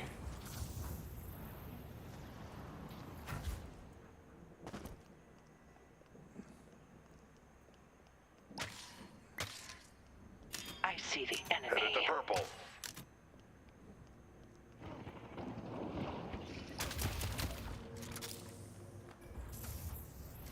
Warden in green. Pockets in blue. Abrams, if you can, give me the urn when you pass through me.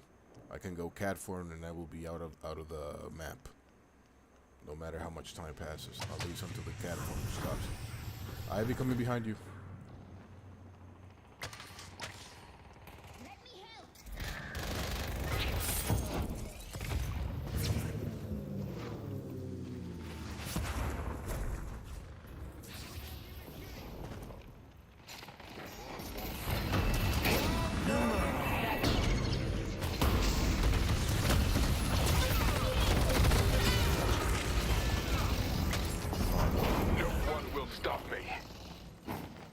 What a fucking stumble. I don't think I Nice have ever work. had a game where the soul league has been this fucking insane. What the hell?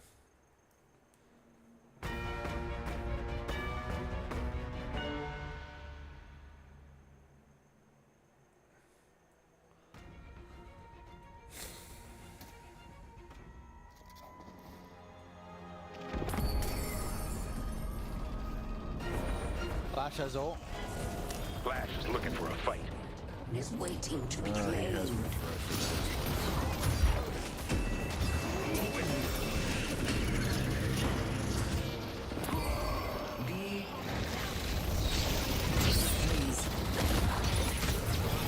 I'm just getting warmed up. Good game.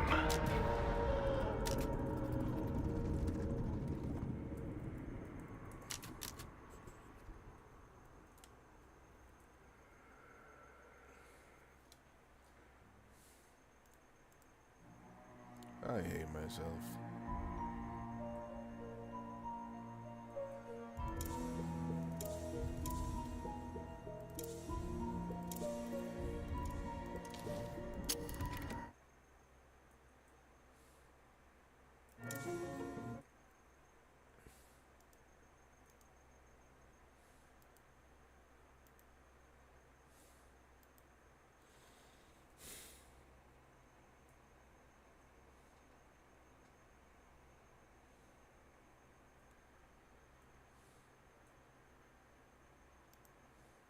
Because it was her fucking position. So the same reason that she wants to keep porn legal, the same exact reason I said that I want it to be illegal. And the reason she had no argument against that is because there's no fucking argument to be had against that. And so, No, so I asked you for your position. I'm sorry, and you should be sorry about how sorry I am about you being sorry. Now just calm down till I'm done speaking, diddler. What I'm saying is, very specifically, right? The same position for banning is the same exact position that she gave for keeping. So the thing is like, I don't even know what she's arguing about, right? It's the same exact thing. She never gave me a single bit of pushback for my actual arguments for why I would ban it. Not a single one. She didn't even fucking understand them. No, I did. I questioned your moral framework of divine command theory by pulling up contradictions that you obviously don't condone in the Bible. On the topic of rape, you denied that they were even being raped in the first place, which is completely ludicrous. I better get the fuck out of here before I get banned. Here are 3 reasons why you should use Codecademy to learn how.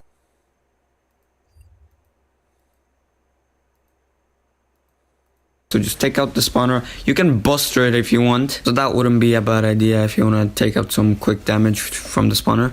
Well, right, then you want to avoid the Riot's attacks because especially when they're devil triggered, they hurt you so much.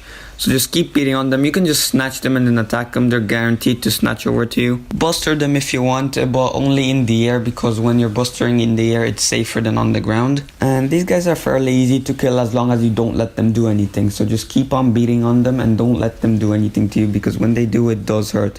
And what you can do is you can keep the other ones off screen.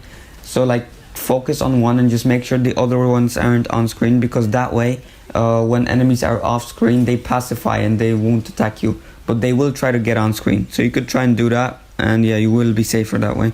And there's just these 2 left, so I killed this one, I buster him, and yeah, it's safer to buster in the air. And then yeah, that's the last one and it's dead.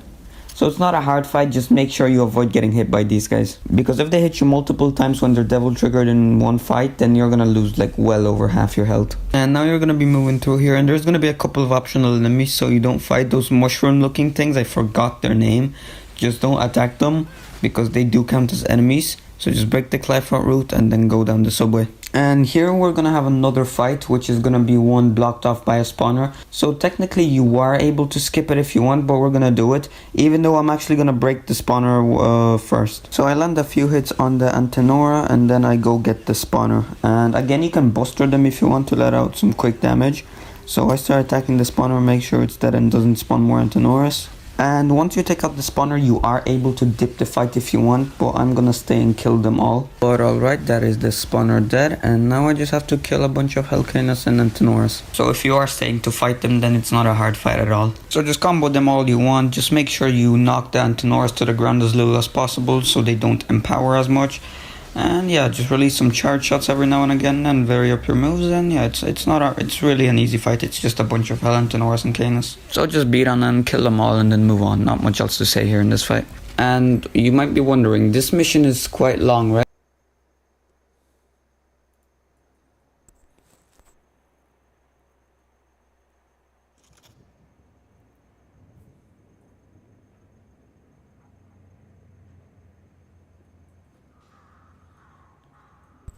Good luck, guys. Have fun and enjoy.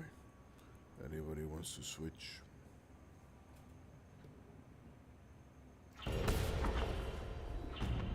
Guys, would you If seven? really That's my need it. boy. If you really need it, I'll do it, but Guys, seven, guys, switch for you, please. Seven. The city is Seven, please. vast. Cheeseburger Eddie, Cheeseburger Eddie, please. Bro, shut the fuck up. I'll switch with you right now. That's my boy. Oh boy.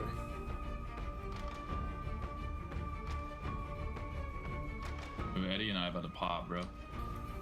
You know what? Just talk again. What's up, dude? Alright, I'm throwing. What I like to hear, baby. That's what I like to hear.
Well, someone's looking to make a statement.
You're looking to survive.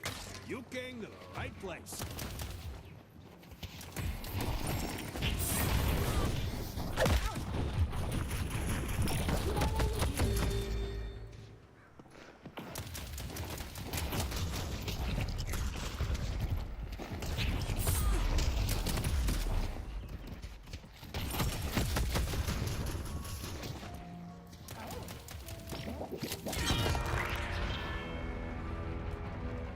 For fuck's sake, 2 times with low health.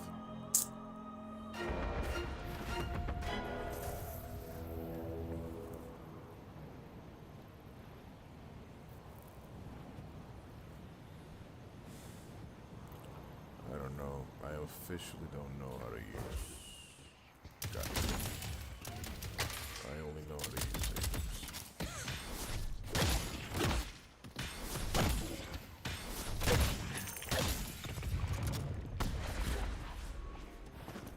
I need to change. Good luck completing the ritual.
Guys, I'm gonna change strategy. At this point, I might feed him if I continue this shit, so I'm gonna start farming.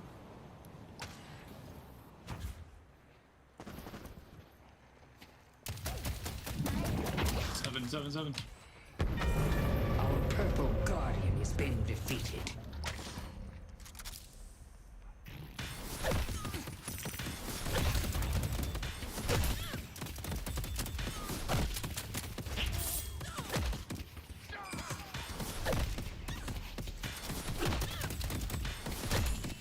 I give you a moon.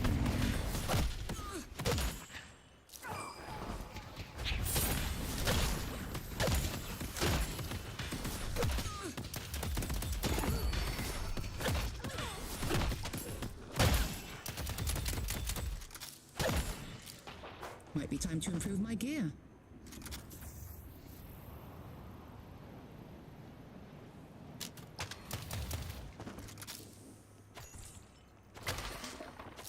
He's angry because he wasn't present when you were kicking his ass and he didn't pause the game.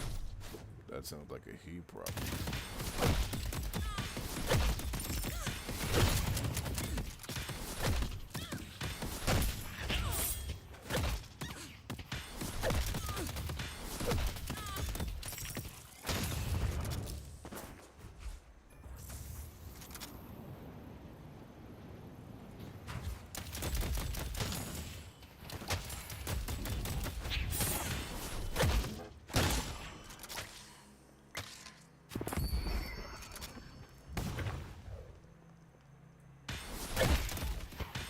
I got poisoned, I gotta go.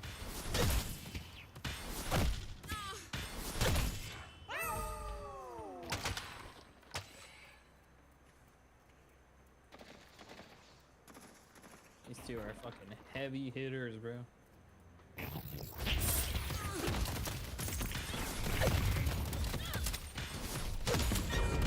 Our Green Guardian has been defeated.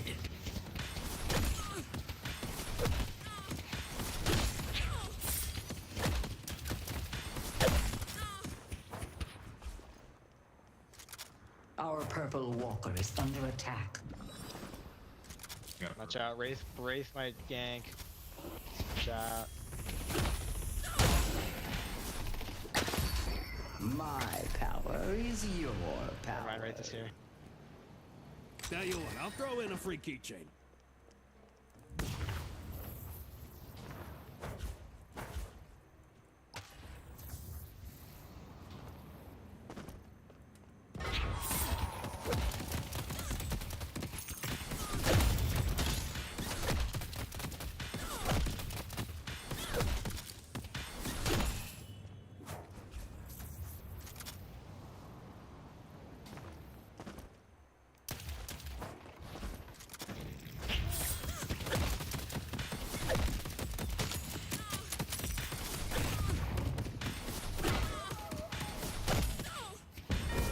Our Blue Guardian has been destroyed.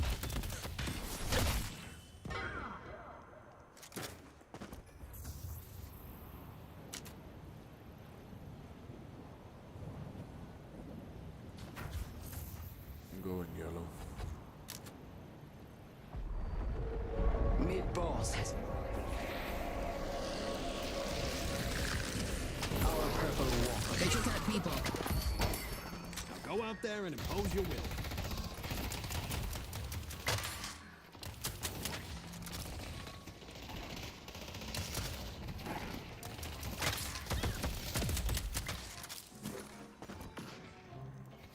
Rage valve's active. At least the one on the right side. Spirit Urn is waiting to be claimed. Lasher.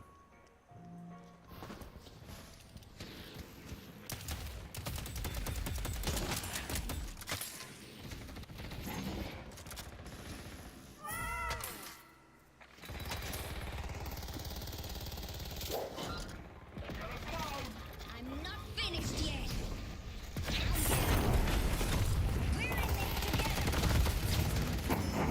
Ivy low.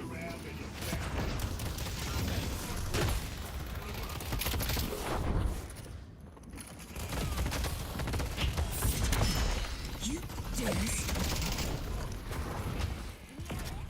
Behind you, Eva.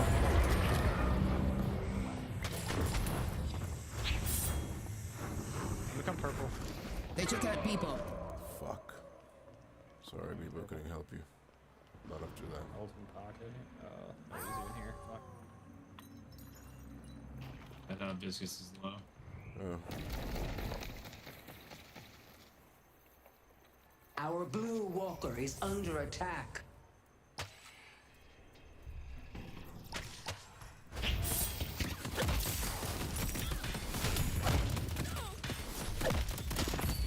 Take this gift.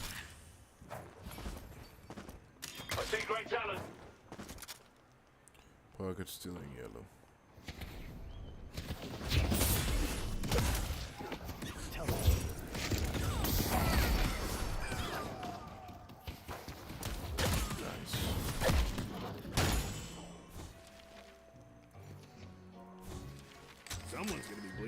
concrete, and it ain't gonna be you.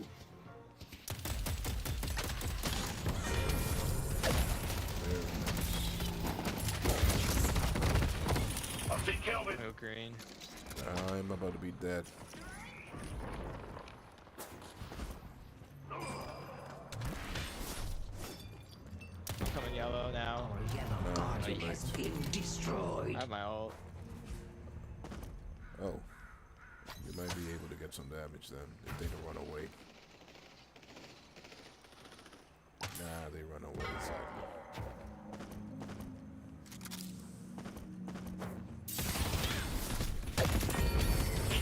Coming to help you beep up.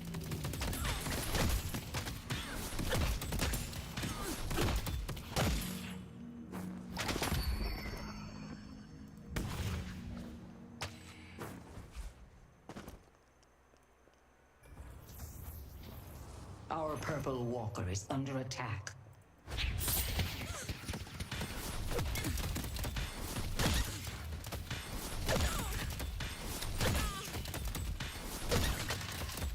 Back up, Bebop. There's like 3. You're 4 on blue. 4 on blue. We need to get a split push going. I'm buying 7.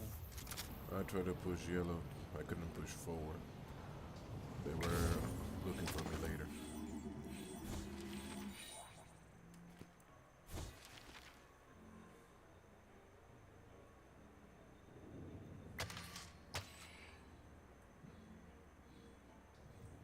Stay safe out there. Got like 2 on green here. Update pocket. Update pocket. Yeah, a couple of purple here.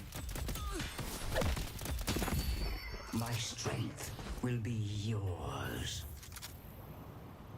Going purple.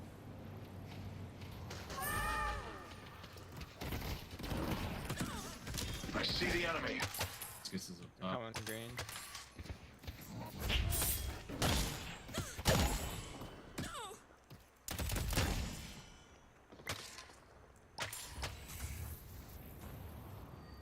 Bridge buffs active.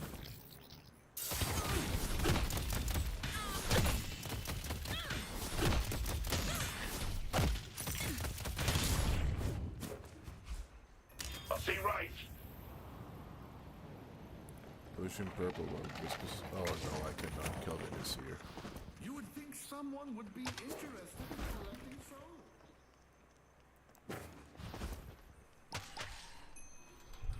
The spirit I see Orion. flamed.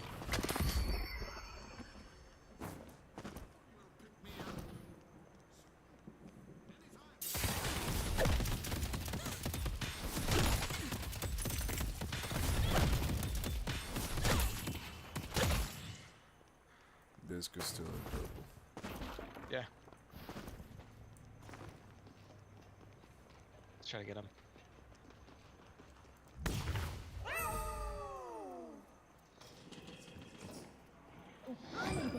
Fuck, he's running away. Attack. Nope, we cannot arrive at him. We need to clear the purple one. I'm about to show you what.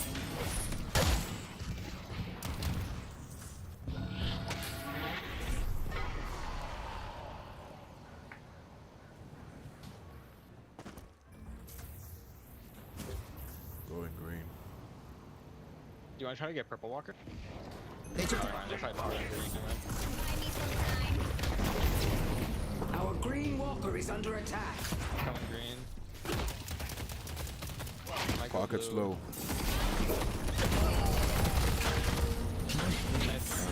Hallelujah. Now I can do some fucking damage. And I'm not feeding, thank God.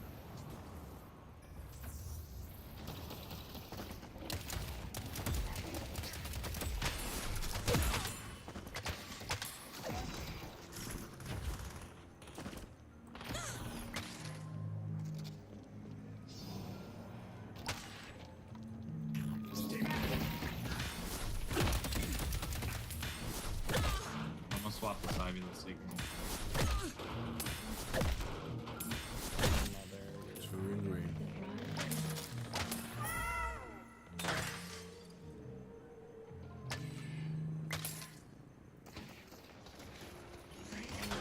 I don't do much damage.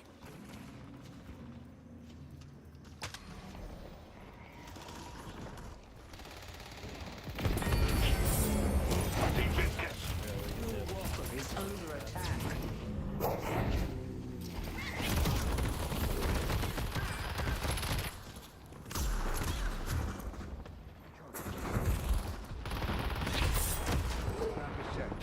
Oh my god, so many on green. This should be.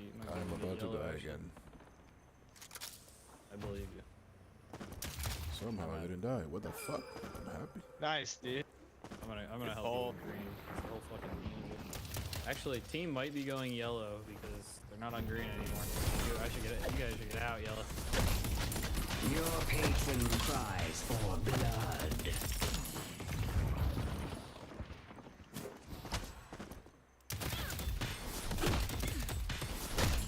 There's 4 on yellow, bro. They wanted us. You know, take purple right now. I'm going, but Sadly, zero. Biscuits is there. I'm gonna have purple. I don't know if I'm... Yeah, I'm coming.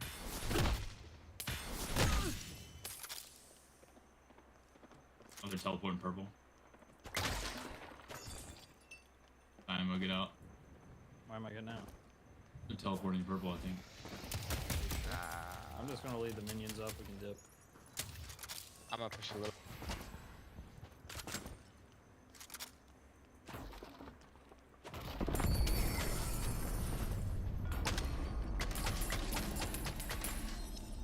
Nice.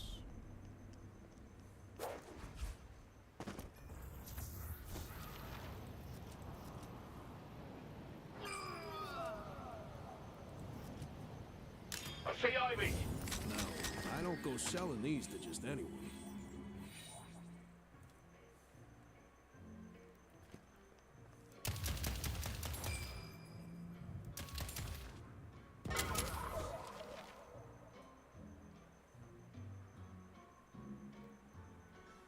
And whole team on me. Oh yeah, bro, they are pissed that we got yellow and purple. Tuxedo. Going purple. Breach buffs active. Take them before them if you can. Viscous and Wraith in purple. I cannot fight both of them. Yeah, I got 20-second respawn, so I'll try to get there as soon as possible. Oh, that thing's gone. Get out. Push green, push green, push green. The spirit urn is waiting to be claimed. I'm coming purple with old. Our purple Sorry. has been defeated. I was able to push back a little bit, but it wasn't even enough. Exquisite work, Paradox. I might ult green. We need to get better lane control so we can like hop on these opportunities. Yeah, back up, 7, back up. I'm out of green. I'm out of green. Well, funny enough, we are both Ulting him? in the same amount of lanes for now. Holy shit, going green. Oh, nice, 7.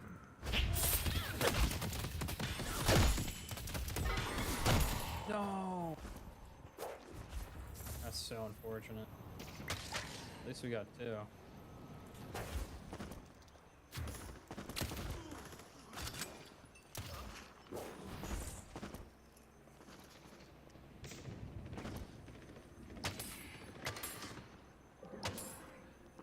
I'm gonna swap somebody.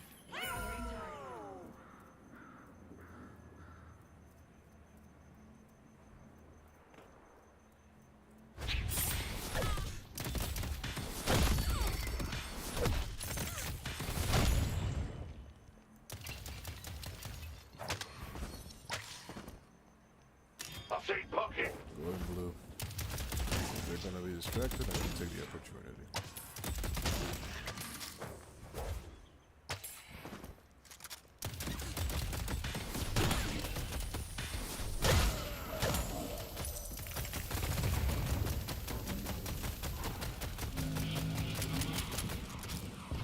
Pull back.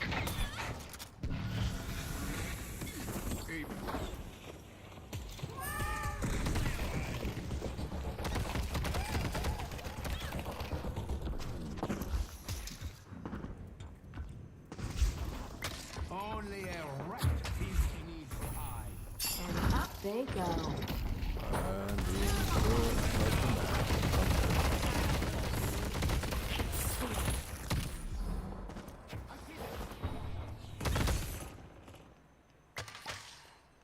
I'll see right. I don't know how I'm not dead.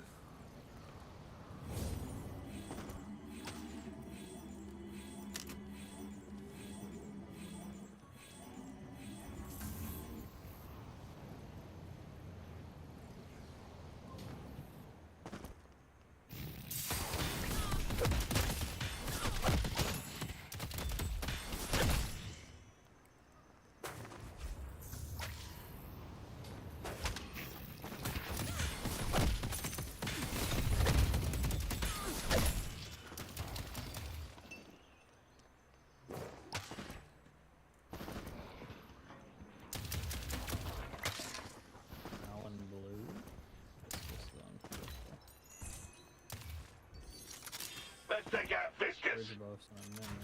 Go in blue.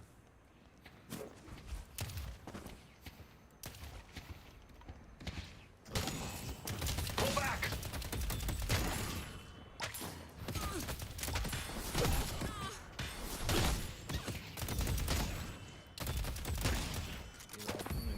Slay them and grow strong.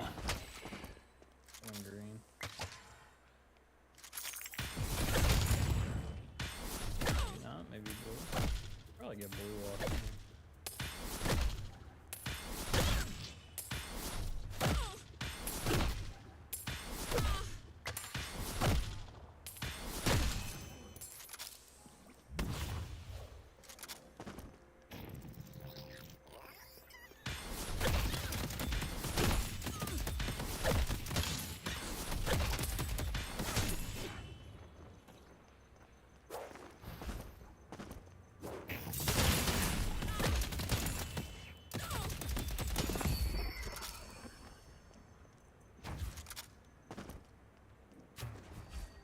Bridge buffs active. Gun. I'm not making a gun build. Anybody here making a gun build? Hang on, I might ult them here if they swarm me. Let them swarm together.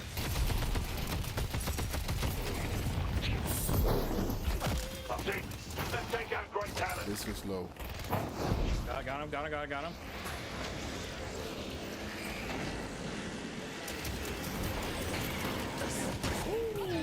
Yeah, we got this wall. Maybe? I was not dead. Holy That was a blind swap. Storm time.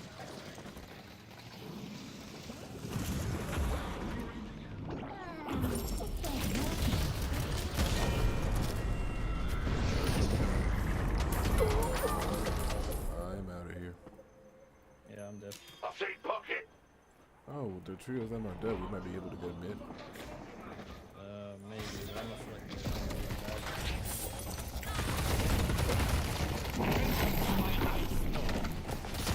I think the respawn times are too short still. For us to get him in. I might be dead. I am not dead. Literally, I've been cheating those guys every time they try to kill me for the past fucking game. They must be fuming right now.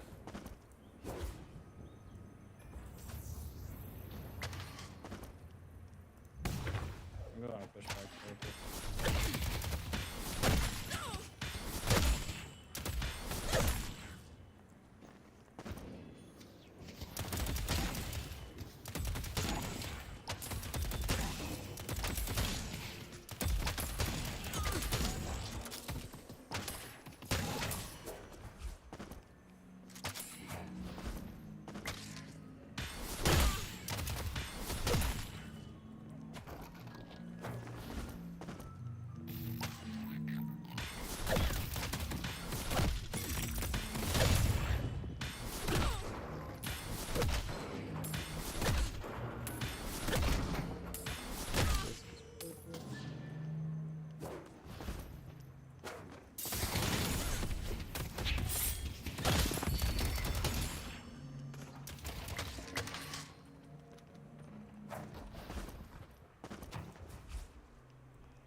Holy shit.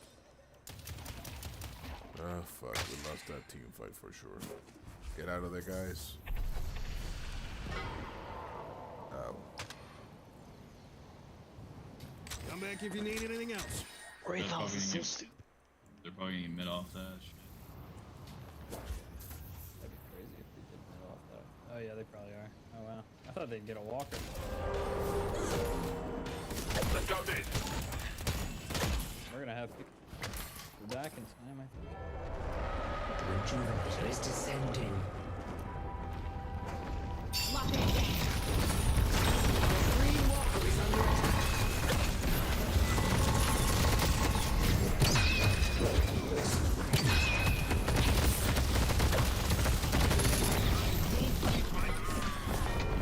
They destroy the walker on green.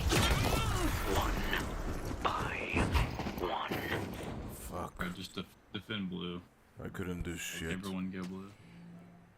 Not with that stupid Wraith ult. It pretty much countered any idea.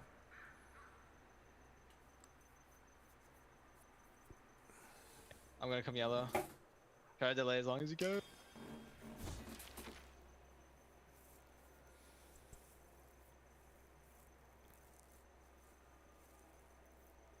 Oh, I got a few blue.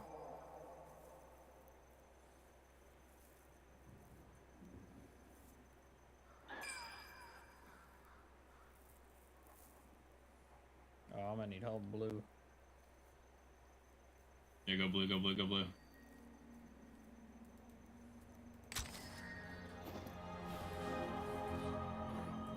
Bridge buffs active.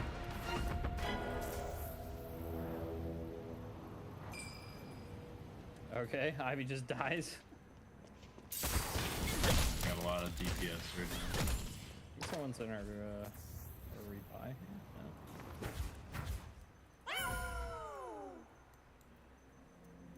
The spirit urn is waiting to be claimed. Trying to take yellow right now. They're gonna push yellow again, yeah. We need to be ready for that. Really low, so they're good.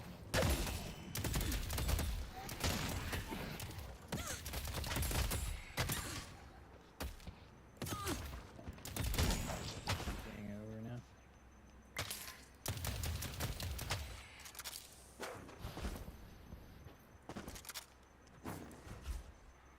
Got two blue. Go in blue. They're trying to create a distraction. If we go blue. I have ult. Well, not everyone rotate. Go in Yeah, blue. watch out yellow. Okay. I'm gonna swap Ivy again and kill her under tower.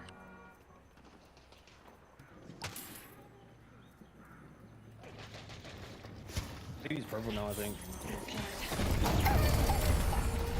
This is hardly equivalent.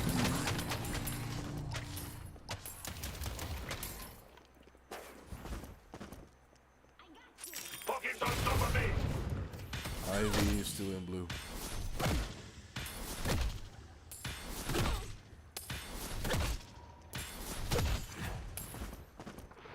Full team fight in progress.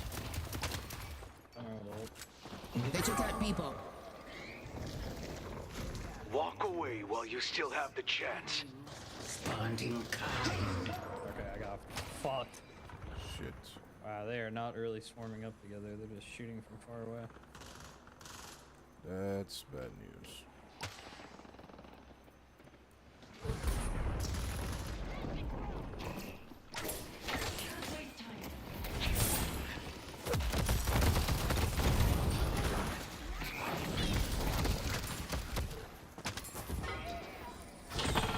Low. Our yellow walker is under attack. Go blue, just go under tower.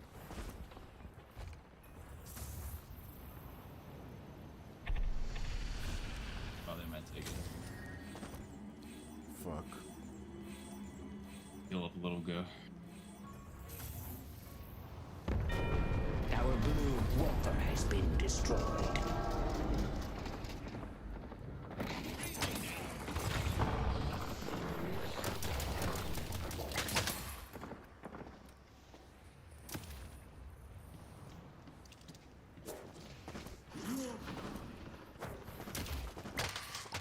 going yellow now. Let's see what we can do. I got my ult. Be rewarded.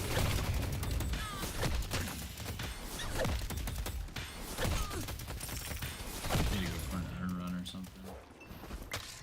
Holy shit, yeah, we need that. I wasn't seeing this solely. They're not that far, but it could easily go either way. Like, they can go far away now. We need the solar. Fuck. I might go myself. I might be... The cat doesn't appear in the map no matter how much time it passes. As long as I'm in cat form. See the enemy. Oh, animal has. There's not even on our side, so this should be fun.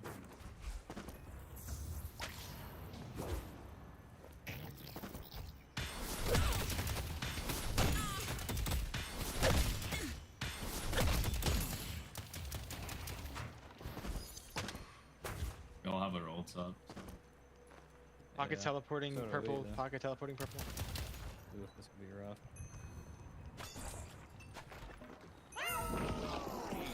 He domes it. That's funny. I'm gonna ult him. Okay, maybe not. Fucking Talon just does 1500 to me in 2 seconds. Me and my revenge.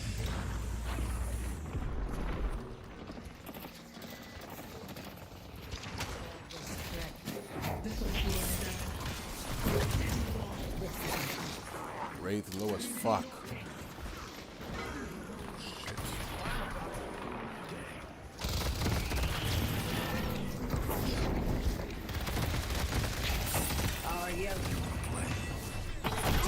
Fuck! That was a mistake.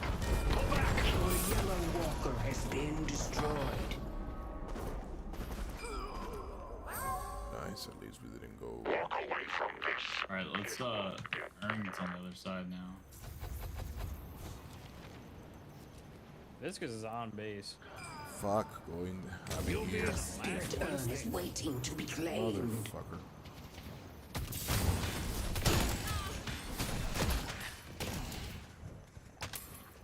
Bleeding base. Oh, fuck, I might win.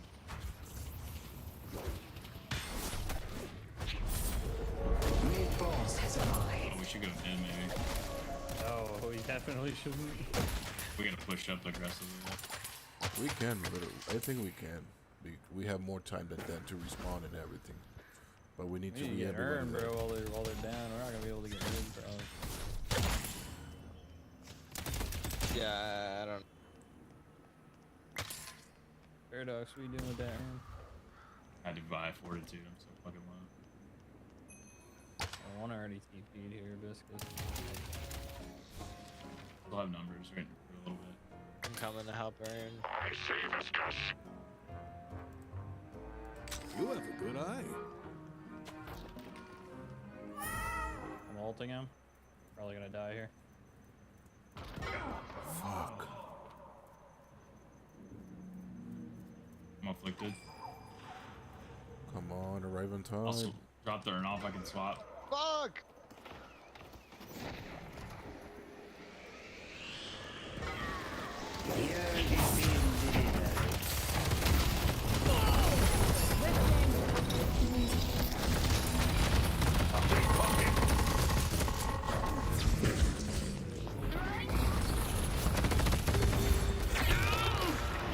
Holy shit, that great talent pretty much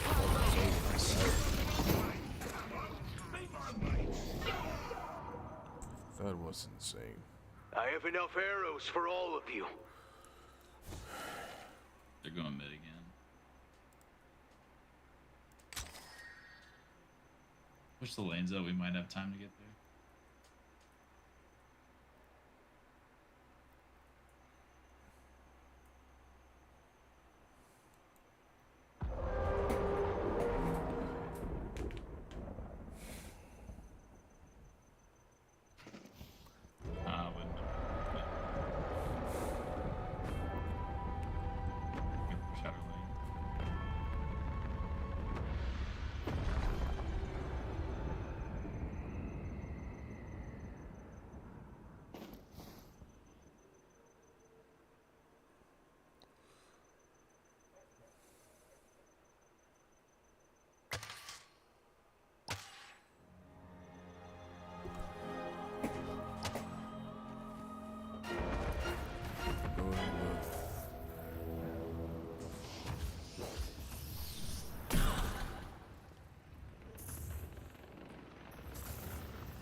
everybody. Enemies have breached our stronghold.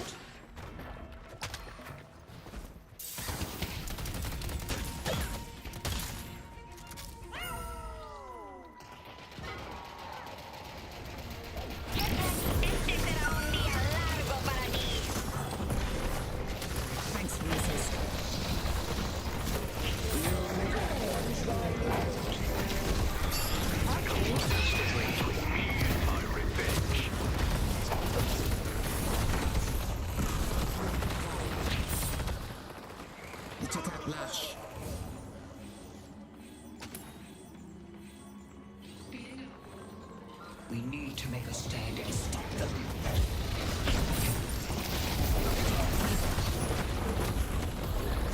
Defenses are crumbling.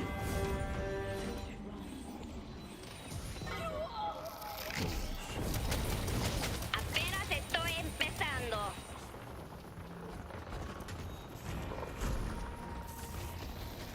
The Amber Hand has almost completed the ritual.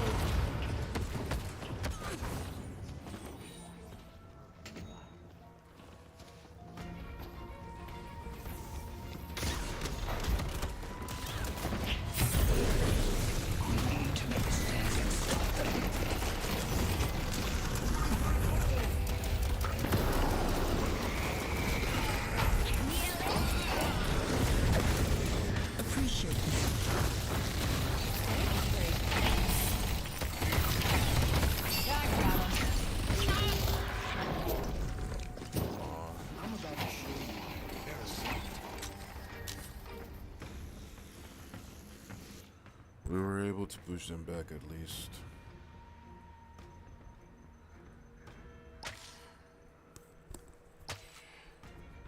Priority number one right now is regaining lane and also farm as much as fucking possible and get an earn. 30k difference of souls is gonna be real painful later.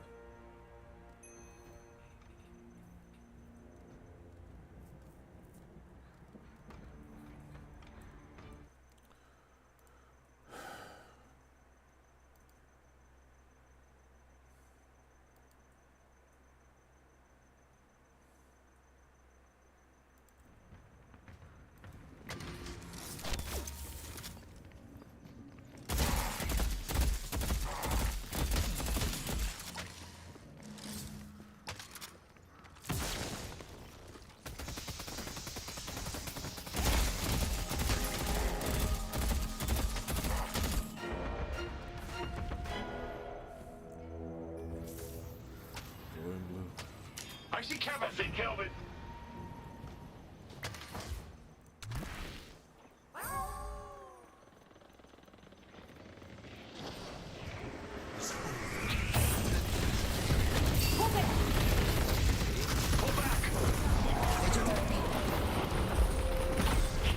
New York is my hunting grounds.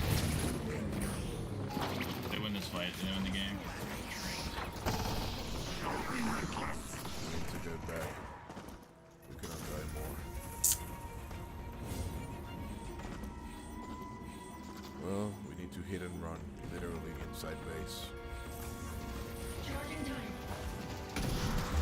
Yeah, we still got lash ult, guys. Just let him come. I'm gonna die, I'm gonna die!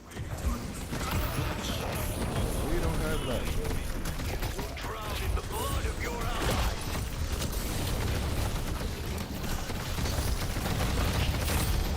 I'm ulting a lot. Ulting a lot. Oh, come on, guys. Die. Kill Great Talon and let his blood water the Holy land. mother of heaven! Great Talon has 22 fucking kills? Bro, I have Holy Diviner's Kevlar and he still killed me that quick.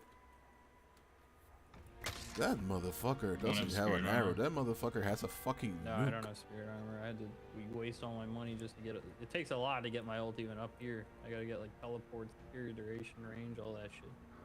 Well, your Dynamo literally high investment for late game. That's your Yeah. game. But I cannot believe that Great Talon. That motherfucker has a nuke in his hands, not an arrow. Well, let's kill this Viscous. Be careful. If he's alone, you might be able. If he's not alone, we're dead. Against Silent.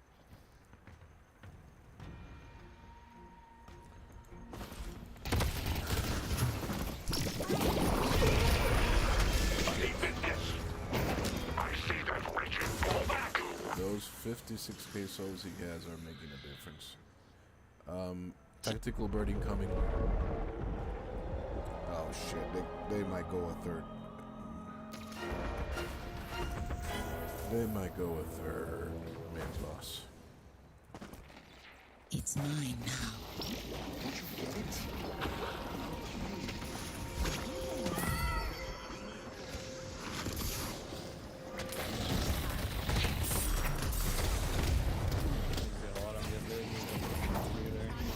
We can't really afford to let them get mid, actually. If they don't get it in 20 seconds, that'd be great, because I have my ult in 20.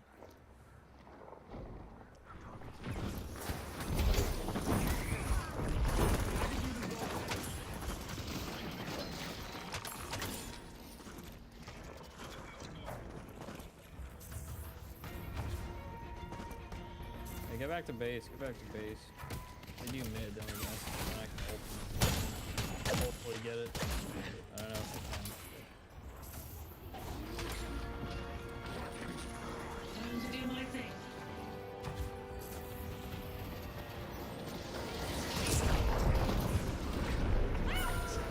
So get back to base, we can just lash ult. Maybe, I'm not that good. Depends if Lash can set it up properly, because if they kill him before he can do it, we're dead. He just has to sit in spawn right now. Don't count on me, man. I'm not good at the game. The problem is not you. The problem is not Lash. The problem is Great Challenge did this because they have so much DPS. They have too much DPS. If you give them just an inch, especially Great Challenge, he's going to one-shot you. That motherfucker has way too much damage right now. We cannot go far. We have to be careful. Nice. Exquisite work, Seven. I keep getting solo ulted by Great. I'm pushing yellow for now. Atomic bird nuke.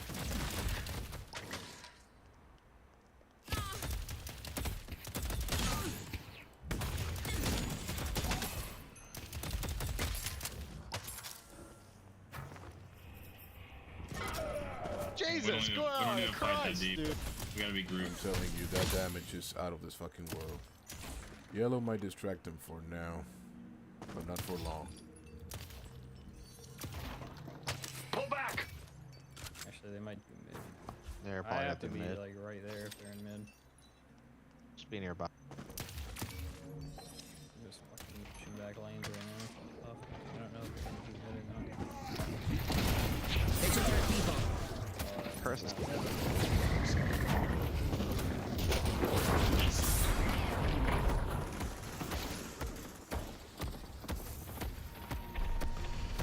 Pull back! You guys gotta get back. Well, that's GG.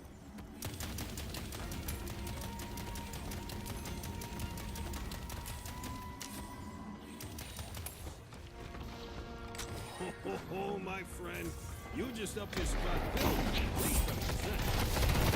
Pull back!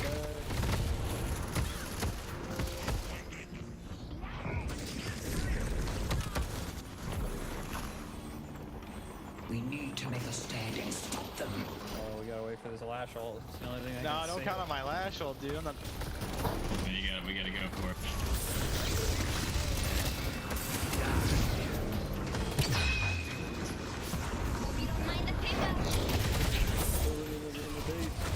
Yeah, we gotta. They're ulting. They're still on our patron.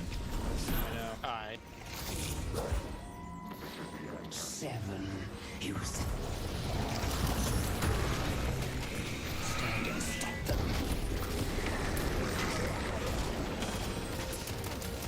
You never should have come here.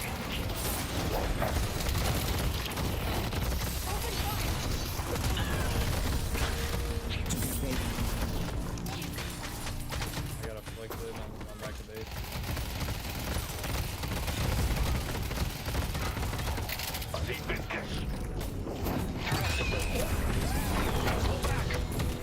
We gotta get mid off this. Fuck. I cannot believe I was able to kill 3 of them. I was lucky as fuck. Thank you. Shit. I was able to kill Ivy and Wraith. And I think Do we do mid or no? Yeah, we need mid. We need it. Yeah, we have Dynamo. We should. I do no damage, so it's gonna be tough. I'm going to clean. We either get mid or we just turtle the Go, whole go, game. go, go, go. I'm going to clean bases. 5 of you go, and we need this shit ASAP. I need some more people in here. Coming. I do no damage at all.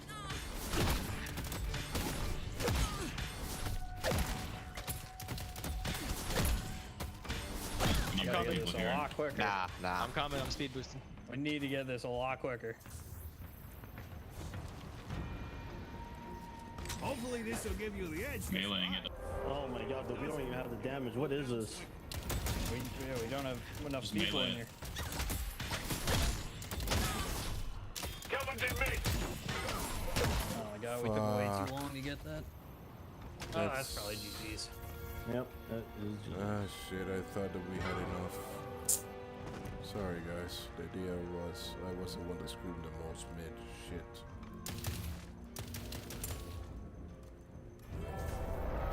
We just gotta play defense again. Descending. Twice. I'm not coming back for a minute. Nah, I can't do that, dude. I have ult though, so I'm fine with it.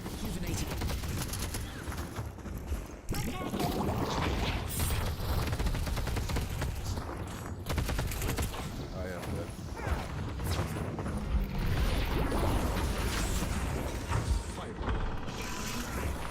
Shit. You need to make a stand and stop them. The old counter is here. The death I bring today is nothing compared to what I didn't get enough of them. Fine, I still got mine. Coming back at 9. Calvin's almost dead. Viscous is low.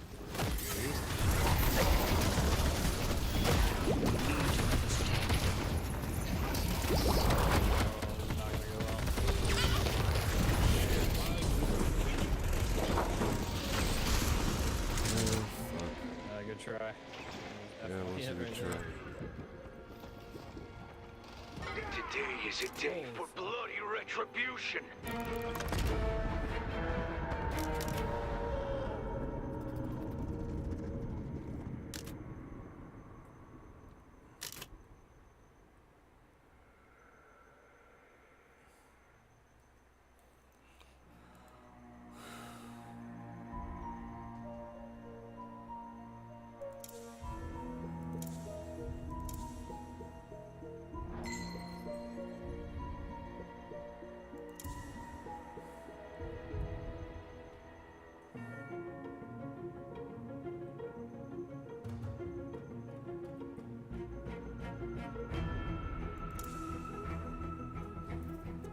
It was a good game in the end.